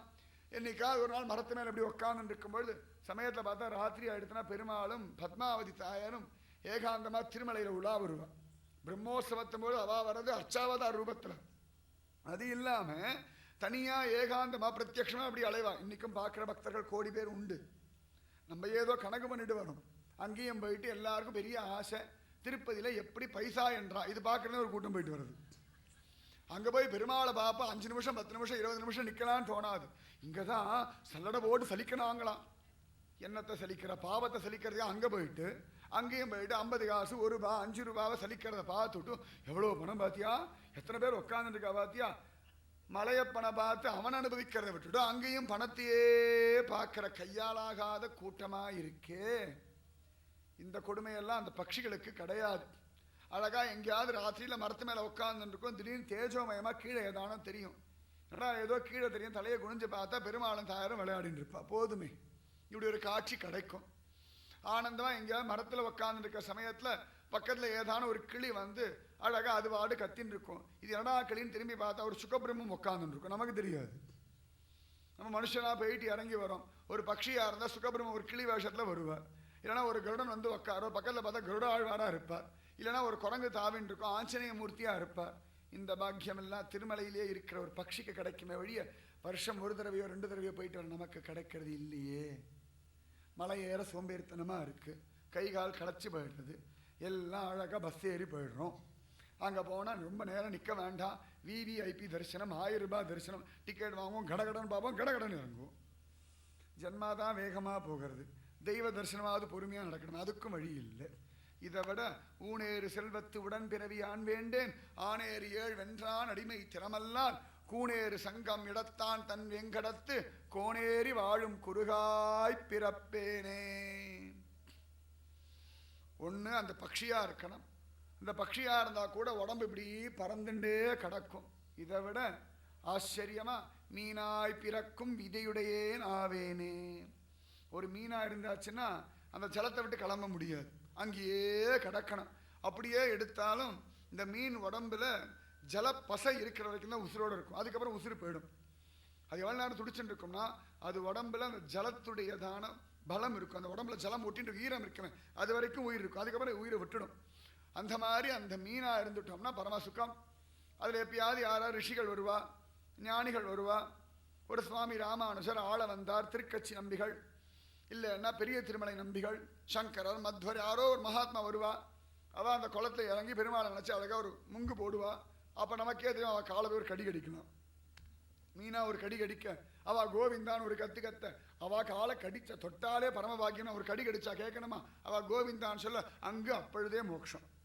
கர்மயோகம் வேண்டாம், ஞான யோகம் வேண்டாம், பக்தி யோகம் வேண்டாம், பெரிய படிப்பு வேண்டாம், கல்யாணம் வேண்டாம், குழந்தை வேண்டாம், காப்பாற்ற வேண்டாம், வேலைக்கு போக வேண்டாம், பணம் காசு வேண்டாம், ஒன்றும் வேண்டாம். திருமலையில் மீனாய் பிறக்கும் விதியுடையேனாவேனே. அப்பப்போ பெருமாள் அழகாக சுவாமி புஷ்கரனுக்கு தீர்த்தமாட வந்துடுவார். ஆச்சாரிய புருஷர் ஒரு முங்கு முங்கிட்டு எழுந்து போவார். அழகாக நம்மளும் சேர்ந்து எல்லாரோட ஒரு இடி இடிச்சு நானும் பெருமாளை பார்த்தேன்னு பார்த்துட்டு போயிடலாம்.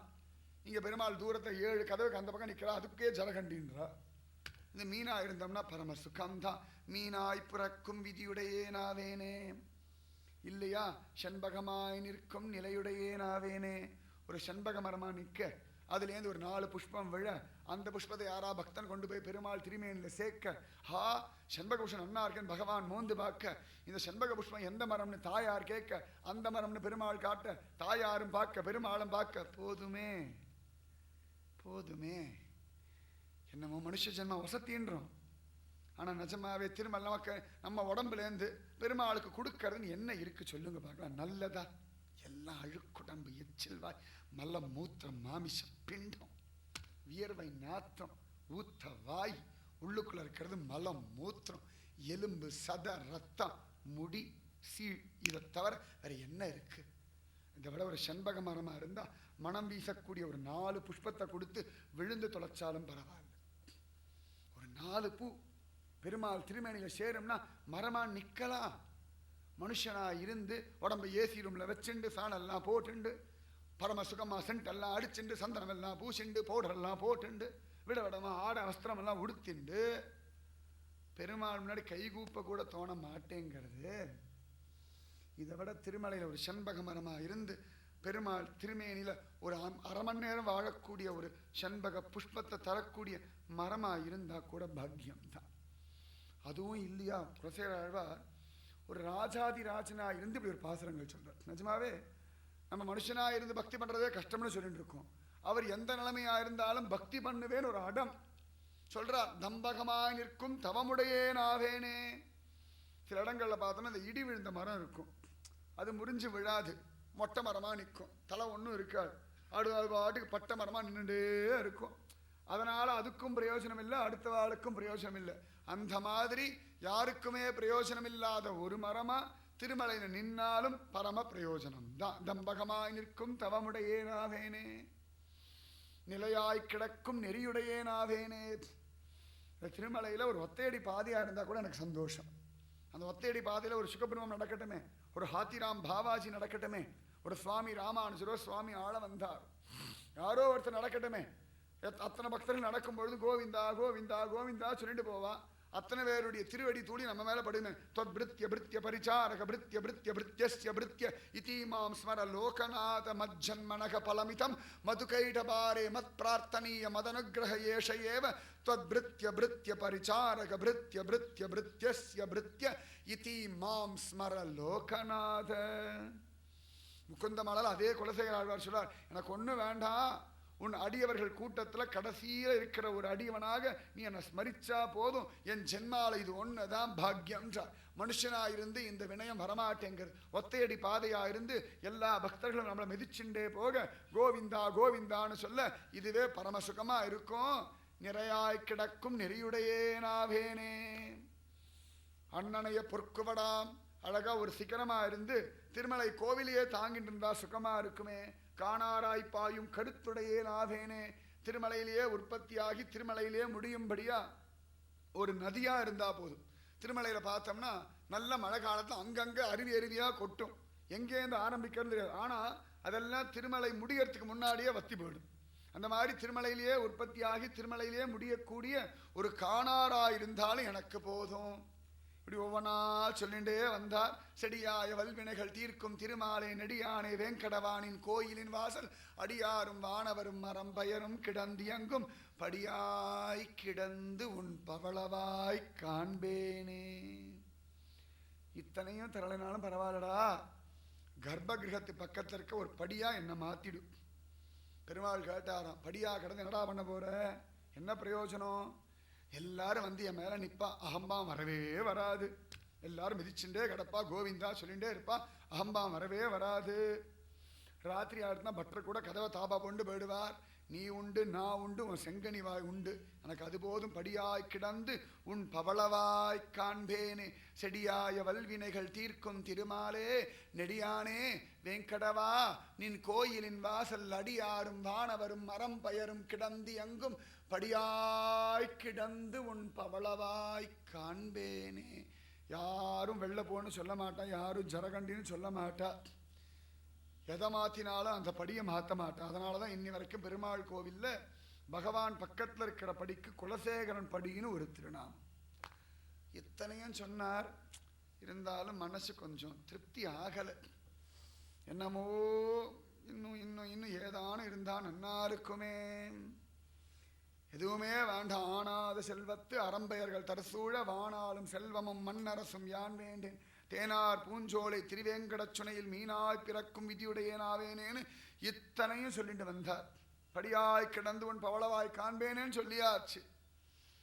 இவ்வளவு அனுபவிச்சவர் கடைசியில சொல்றார், உம்பர் உலகாண்டு ஒரு கொடைகீழ் உருப்பசிதன் அம்பர்கொலை அல்குல் பெற்றாலும் ஆதரியேன் செம்பவளவாயான் திருவேங்கடமென்னும் எம்பெருமான் பொன்மலை மேல் ஏதேனும் ஆவேனே. இந்த திருமலை திருப்பதியில ஏதான ஒரு வஸ்துவானா எனக்கு போதும். எனக்கு வேற ஒன்றும் வேண்டாம், எதுவுமே வேண்டாம். திருமலை திருப்பதியில ஒரு புல்லாய் பிறவி தர வேண்டும், இல்லையா சிறு கல்லாய் பிறவி தர வேண்டும், இல்லைனா செண்பகம் இல்லாட்டி காணாரி இல்லாட்டி ஒரு தம்பகம், ஏதான ஒரு பிறவி எனக்கு திருமலை திருப்பதியில கடச்சுட்டா போதும். ஏதேனும் ஆவேனே எம்பெருமான் செம்பவளவாயான் திருவேங்கடமென்னும் எம்பெருமான் பொன்மலை மேல் ஏதேனும் ஆவேனே. இந்த ஏதேனும் ஆவேனேன்ற வார்த்தைக்கு சுவாமி ராமானுஜருடைய சிஷ்யர் பராசர பட்டன்ற மகாத்மா வியாக்கியானம் பண்றார். அதாவது திருமலை அப்பனுக்கும் நம்ம என்னவா இருக்கோன்னு தெரியக்கூடாது, நமக்கும் நம்ம என்னவா இருக்கோன்னு தெரியக்கூடாது, யாருக்குமே தெரியக்கூடாது, அப்படி இருக்கணும். அதுதான் ஏதேனும் ஆவேனே, எம்பெருமான் பொன்மலை மேல் ஏதேனும் ஆவேனே. அதே சுவாமி ராமானுஜருடைய சிஷ்யர் திருமலை அனந்தாழ்வான்ற ஒரு மகாத்மா, அவருக்கு ராமானுஜர் தான் வசதி, அவருக்கு திருமலை அப்பன்லாம் பெருசே கிடையாது. அவர் சொல்லுவார், திருமலையில எதுவா இல்லைன்னாலும் கடைசியில திருமலை அப்பனா நின்னா கூட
அதாவது திருமலை அப்பனுக்கும் நம்ம என்னவா இருக்கோன்னு தெரியக்கூடாது, நமக்கும் நம்ம என்னவா இருக்கோன்னு தெரியக்கூடாது, யாருக்குமே தெரியக்கூடாது. அப்படி இருக்கணும். அதுதான் ஏதேனும் ஆவேனே, எம்பெருமான் பொன்மலை மேல் ஏதேனும் ஆவேனே. அதே சுவாமி ராமானுஜருடைய சிஷ்யர் திருமலை அனந்தாழ்வான்ற ஒரு மகாத்மா. அவருக்கு ராமானுஜர் தான் வசதி. அவருக்கு திருமலை அப்பன்லாம் பெருசே கிடையாது. அவர் சொல்லுவார், திருமலையில் எதுவா இல்லைன்னாலும் கடைசியில் திருமலை அப்பனா நின்னா கூட பரவாயில்ல. அதாவது அவரை பொறுத்த வரைக்கும் மலையப்ப சுவாமியை காட்டிலும் எதிரா விசேஷம்னா திருமலை தான் விசேஷமா. மலையப்ப சுவாமி கூட வந்து ஏறி நிற்கிறார். வராகமூர்த்தி இடம் கொடுத்தாரும் நிற்கிறார். அதனால மலையப்ப சுவாமியா இருந்தாலும் திருமலையில இருந்தா சுகம் அப்படின்னு அவருடைய வியாக்கியானம். அப்படி ஏதேனும் என்றேனோ குலசேகரரை போலே கேரள தேசத்துல வஞ்சிக்களத்துல உட்கார்ந்துண்டு திருமலை அப்பனிடத்துல இத்தனை பிரீத்தி கொண்டு திருமலை திருப்பதியில ஏதேனும் ஆறேன்னு சொல்றார். பார்க்காத பெருமாளை, போக முடியாத பெருமாளை இங்க உட்காந்துன்னு ஏதேனும் ஆகணும்னு சொல்றார். எனக்கு கண்ணுக்கு எதிர்க்க வைத்தமானிதி நன்னா தெரியறார். சாப்பிட்றதுக்கு தாமிரபரணி ஜலம் வருஷம் முச்சூடம் இருக்கு. நினச்சா ஓடி போய் பெருமாளை பார்க்கலாம். பெரிய ஆர்ப்பாட்டம் கிடையாது, கூட்டம் கிடையாது, தேமேன்னு கிடக்கிறார். துரத்துறதுக்கு ஆளே கிடையாது. ஜரகண்டி சொல்லாத ஒரு பெருமாள், வந்தா போதும்னு கையை பார்த்துட்டு கிடக்கிற ஒரு பெருமாள். இந்த பெருமாளை விட்டுட்டு நான் போறேன்றேனே, நான் மசல் புழுக்க வரப்பில் கடந்தா என்ன, வயல்ல கடந்தா என்ன, நான் போய் திருக்கோளூரை விட்டு போகக்கூடாதுன்னு நீங்க வருத்தப்படுறீங்கள, இது நியாயமோ? சுவாமி ராமானுஜர் பார்த்தார். சுவாமி ராமானுஜருக்கு குலசேகரன்னா அவ்வளவு ஆசை. இன்னமுதூட்டுகேன் இங்கே வா பைங்கிளியே, தென்னரங்கம் பாடவல்ல சீர் பெருமான், பொன்னஞ்சிலை சேர் நுதலியர்வேல் சேரலர்கோன், எங்கள் குலசேகரன் என்றே கூறு. சுவாமி ராமானுஜர் ஸ்ரீரங்கத்தின் சமயத்தில் ஒரு கிளி, அந்த இன்னைக்கு ஒரு கிளி மண்டபம் உண்டு ஸ்ரீரங்கத்தில். அந்த கிளி மண்டபத்தில் உட்கார்ந்து இருக்கார். அப்போ ஒரு கிளி வந்து கிளி கீ கீன்னு கத்தின்னு இருக்கு. அவர் பார்த்தார், ஏ கிளியே எதுக்கு கீ கீன்னு கத்தின்னு இருக்க, இங்க வா, இன்னமது ஊட்டுகேன் இங்கே வா பைங்கிளியே, ஏ இளங்கிளியே எங்க வா, உனக்கு அமுதம் தரேன். உடனே கிளி பக்கத்தில் ஓடி அந்த ஒரு தோல் மேலே உட்காந்தான். சத்தியமா பரம பாக்கியம். உடனே கிளியை பார்த்து சொல்றா, இன்னமது ஊட்டுகேன் இங்கே வா பைங்கிளியே, தென்னரங்கம் பாடவல்ல சீர் பெருமான்.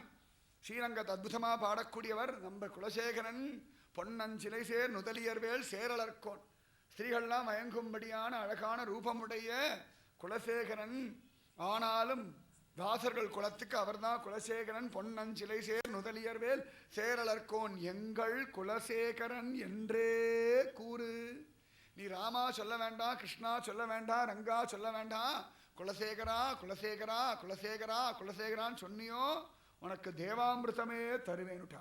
அந்த ராமானுஜிடத்துல இவள் சொல்றா, ஏதேனும் என்றேனோ குலசேகரரை போலே. அசந்து வைத்தார் சுவாமி ராமானுஜர். சுவாமி ராமானுஜர் அசந்தார். 30 முக்கோடி தேவர்கள் அசந்தா. வானுலகத்திலேருந்து இதை பார்த்த குலசேகர ஆழ்வார் அசந்து போயிட்டார். குலசேகர ஆழ்வார் பாசனம் நிறைய இருக்கு பெருமாள் திருமொழியில். ஸ்ரீரங்கத்தை பற்றி இருக்கு, திருவித்துவக்கோட்டை பற்றி இருக்கு, அவ்வளவு அழகா பாடியிருக்கார். ஆனாலும் ஏதேனும் என்றேனோ, அப்பேற்பட்ட ராஜாதிராஜன் எனக்கு ஒன்று வேண்டாம், திருமலையில் ஏதான ஒரு ஜந்துவா வஸ்துவா எதுவா இருந்தாலும் பரவாயில்லேன்னு சொல்லி அந்த பாவத்தை பிடிச்சுட்டாளேன்னு அவர் மலர்ச்சி போக, 30 முக்கோடி தேவர்கள் மலர்ச்சி போக, சுவாமி ராமானுஜர் மலர்ச்சி போக, அதிவிசேஷமா சுவாமி ராமானுஜர் சிஷ்யர்களை மலர்ச்சி போக, ராமானுஜர் இவளுக்கு இந்த வார்த்தைக்காக விசேஷமான ஒரு கிருபா கடாட்சம் பண்ண கோளூர் பெண் பிள்ளை அடுத்த வாக்கியம் சொன்னா, இதுவரைக்கும் ஆழ்வார்களை பிடிச்சா அடுத்தது தெய்வத்தையே பிடிச்சா. இதுவரைக்கும் ஆழ்வார்கள் தாயார் இப்படி எல்லாம் சொல்லிட்டு வந்த அடுத்தது கிச்சாவையில போய் பிடிச்சா. பொய் நம்பிய போய் பிடிச்சா. பொய் நம்பிய பத்தி விசேஷமா பேசுறா. அதுதான் ஆச்சரியமே. லோகமே முத்திர குத்தியாச்சு. இது பொய் நம்பி. ராமன் சொன்ன சக்கரவர்த்தி திருமகனார் பேசின மெய்யும் கிருஷ்ணன் சொன்ன பொய்யும் நமக்கு தஞ்சம்னு வச்சனமே எழுதி வச்சாச்சு. அந்த பொய் நம்பிய பத்தி உலகத்துக்கு மாறுபட்ட ஒரு விஷயம் சொல்றா. யான் சத்தியம் என்றேனோ கிருஷ்ணனை போலே. சத்தியம்னா ராமனை சொல்லுவோம், ஹரிச்சந்திரனை சொல்லுவோம், மறந்து கிருஷ்ணனை யாருமே சொல்ல மாட்டோம். கிருஷ்ணனாலே பொய்யன், பொய் நம்பிதான். வைஷ்ணவ சம்பிரதாயத்துடைய வச்சனமே பொய் நம்பி. ஆனா அந்த கிருஷ்ணனை பார்த்து இவ சொல்றா, யான் சத்தியம் என்றேனோ கிருஷ்ணனை போலே. கிருஷ்ணன் எங்க சத்தியத்தை பேசினா காண கிடைக்கலையே நம்ம நினைப்போம். கிருஷ்ணன் சத்தியத்தை தவிர எதுவுமே பேசல, அதுதான் சத்தியம். நம்ம புத்திக்கு எல்லாம் பொய்யா தெரியறது, ஆனா எல்லாமே சத்தியம். நம்மெல்லாம் பொய் பேசுறோம், நம்மளை காப்பாத்திக்கிறதுக்காக, நமக்கு சுகம் தரத்துக்காக பொய் பேசுறோம். கிருஷ்ணன் பொய் பேசினா, ஆனா எல்லாமே தன் பக்த ஜனங்களுடைய சுகத்துக்காக, அவர்களுடைய சத்தியத்தை காப்பாத்துறதுக்காக தன் மேல பழியேத்துண்ட உத்தமன், ஓங்கி உலகளந்த உத்தமன். கிருஷ்ணனை சத்தியம்னு சொல்றாள். என்ன தைரியம்! பகவான் பல இடங்கள்ல தன் வாக்க காப்பாத்தி இருக்கான். யசோதா மாதா வந்தா, அடே பயலே மண்ணு தின்னியாடா? இல்லம்மா. டேய் பலராமண்ணா சொன்னாடா. பலராமண்ணா இப்பெல்லாம் நிறைய பொய் பேசுறாருமா. பலராமன் பொய்யே பேச மாட்டார். பலராமண்ணா நிறைய பொய் பேசுறா. முன்ன மாதிரி இல்லை, இப்பெல்லாம் ரொம்ப கெட்டு போயிட்டார் அண்ணா. பலராமன் பார்க்குற பயல, நானாடா? நானா பொய் பேசுறேன்? ஆமா. யசோத, டே சும்மா கதடிக்காதரா, நீதான் பொய் பேசுவேன், எனக்கு தெரியும். அம்மா உனக்கு என் மேல் நம்பிக்கையே இல்லைம்மா. கண்ணெல்லாம் கசக்கிறது தான், ஏற்கனவே சிவந்த கண்ணு. இது அழுது அழுது கண்ணெல்லாம் கசக்கி, அம்மா உனக்கு என் மேல் நம்பிக்கையே இல்லை. அண்ணா சொல்றதான் கேட்குற நீ. அதெல்லாம் இருக்கட்டான்டா பயலை. நீ மண்ணை தின்னியா இல்லையா? நிஜமா சொன்னேன், சாப்பிடலேம்மா. கையை பாரு, வாயை பாரு. வாயில சொல்லலாம் தொடச்சு நிறுத்து, கையெல்லாம் தொடச்சு நிறுத்து. சுத்தமாக மண்ணே இல்லை. அம்மா நம்பலை. இருந்தாலும் பயலை, நான் நம்ப மாட்டேன். அப்படின்னா நீயே வாயை பாரு. சரி வாயை தரடா பயலை. வாயை திறந்து விட்டான். உடனே யசோதை பக்கத்தில் வந்து கண்ணை அகண்டு விரிஞ்சு திறந்து ஒரு பார்த்த ஏறார்ந்த கண்ணி யசோதையாச்சு. கண்ணை அகண்டு திறந்து பார்த்தா உள்ளுக்குள்ள மண்ணா தெரிஞ்சது, சமஸ்த லோகங்களுமே தெரிஞ்சது. ஆகாச மண்டலம், நட்சத்திர மண்டலம், பூமி, சூரியன், சந்திரன், பரமபதம், திருப்பார்கடல், இந்திரலோகம், சந்திரலோகம், கைலாசம், சத்தியலோகம், யமதர்மராஜனுடைய லோகம், பூலோகம், 7 14 லோகங்கள். அதில் வாழக்கூடிய ஜீவர்கள், ஸ்தாவரங்கள், விருட்சங்கள், மிருகங்கள், தேவர்கள், கிண்ணறர்கள், கந்தர்வர்கள், அப்சரஸ்திரீகள், மனுஷர்கள், நரகவாசிகள், பாம்புலேந்து, பல்லிலேந்து, மூட்டை பூச்சியிலேந்து, நட்சத்திரத்திலேந்து எல்லாம். உலகம்னா என்னன்னு சொல்றோமோ, பிரபஞ்சம்னா என்னன்னு சொல்றோமோ, அத்தனையும் இத்தனோண்டு சொப்பு வாயில கடகடகடன்னு பார்த்துட்டான். இத்தனையும் பார்த்து அதுக்குள்ள ஒரு கோகுலம், அதுல ஒரு கிருஷ்ணன், அங்க ஒரு யசோதை, அந்த கிருஷ்ணன் வாய்க்குள்ள உலகம், அதை அந்த யசோதை பார்க்கிறான். அந்த கிருஷ்ணனுடைய வாய்க்குள்ள சமஸ்த லோகங்கள், அதுக்குள்ள ஒரு யசோதை, அதுக்குள்ள ஒரு கிருஷ்ணன். பாது தலை சுத்த ஆரம்பிச்சுடுத்து. உடனே கையை கூப்பின்னு ஸ்தோத்திரம் எல்லாம் பண்றா. ஆஹா, இது என் பிள்ளை நினைச்சேனே, இது என் பிள்ளை இல்ல, அகிலாண்ட கோடி பிரம்மாண்ட நாயகன்னு மலைச்சு போய் ஸ்தோத்திரம் எல்லாம் பண்ணா. பய பார்த்தான், ஐயோ அம்மாவுக்கு ஞானம் வரப்படாது. அம்மாவுக்கு ஞானம் வந்தா யார் மிரட்டுவா, யார் கட்டி போடுவா? அம்மாவுக்கு ஞானம் வேண்டான்னு இறுக்கி கட்டி அணைச்சுடுது அம்மா. உடனே யசோதை, சீச்சி நான் என்னத்தையோ பார்த்து குழம்பி போயிட்டேன், இது என் பிள்ளை என் பிள்ளைன்னு கட்டி அணைச்சுட்டான். கிருஷ்ணன் மண்ணை தின்னலன்னு பொய்யத்தான் சொன்னான், ஆனாலும் சத்தியம்தான். ஏன்னா ஏற்கனவே சமஸ்தலோகங்களும் வயிற்றுக்குள்ள தானே இருக்கு. மூவலகு உண்டு உமிழ்ந்த முதல்வனாச்ச, இவன் தனியா சாப்பிடவே இல்லை, ஏற்கனவே மண்ணு இருக்கு. சரி ஒரு கால் பொய்யே சொன்னான்னு வச்சிருந்தாலும் மண்ணை தின்னிருந்தேன்னு பகவான் சொல்லியிருந்தான்னா யசோதை கஷாயம் வச்சு கொடுத்துருப்பா, லேகியம் கொடுத்துருப்பா, வயிறு ஜீரணமாகணும்னு. இல்லாட்டி மந்திரிச்சு தாயத்து கட்டியிருப்பா, அவ்வளவுதான் பண்ணியிருப்பா. இவன் தின்னலேன்னு சொன்ன காரணத்தினாலேயே யசோத ஒரு அறிவொன்றுமில்லாத ஆய்குலத்தி எடச்சிக்கு அவனுடைய சொப்பு வாய்க்குள்ள சமஸ்த லோகங்களையும் பார்க்கிற பாக்கியம் கிடைச்சது.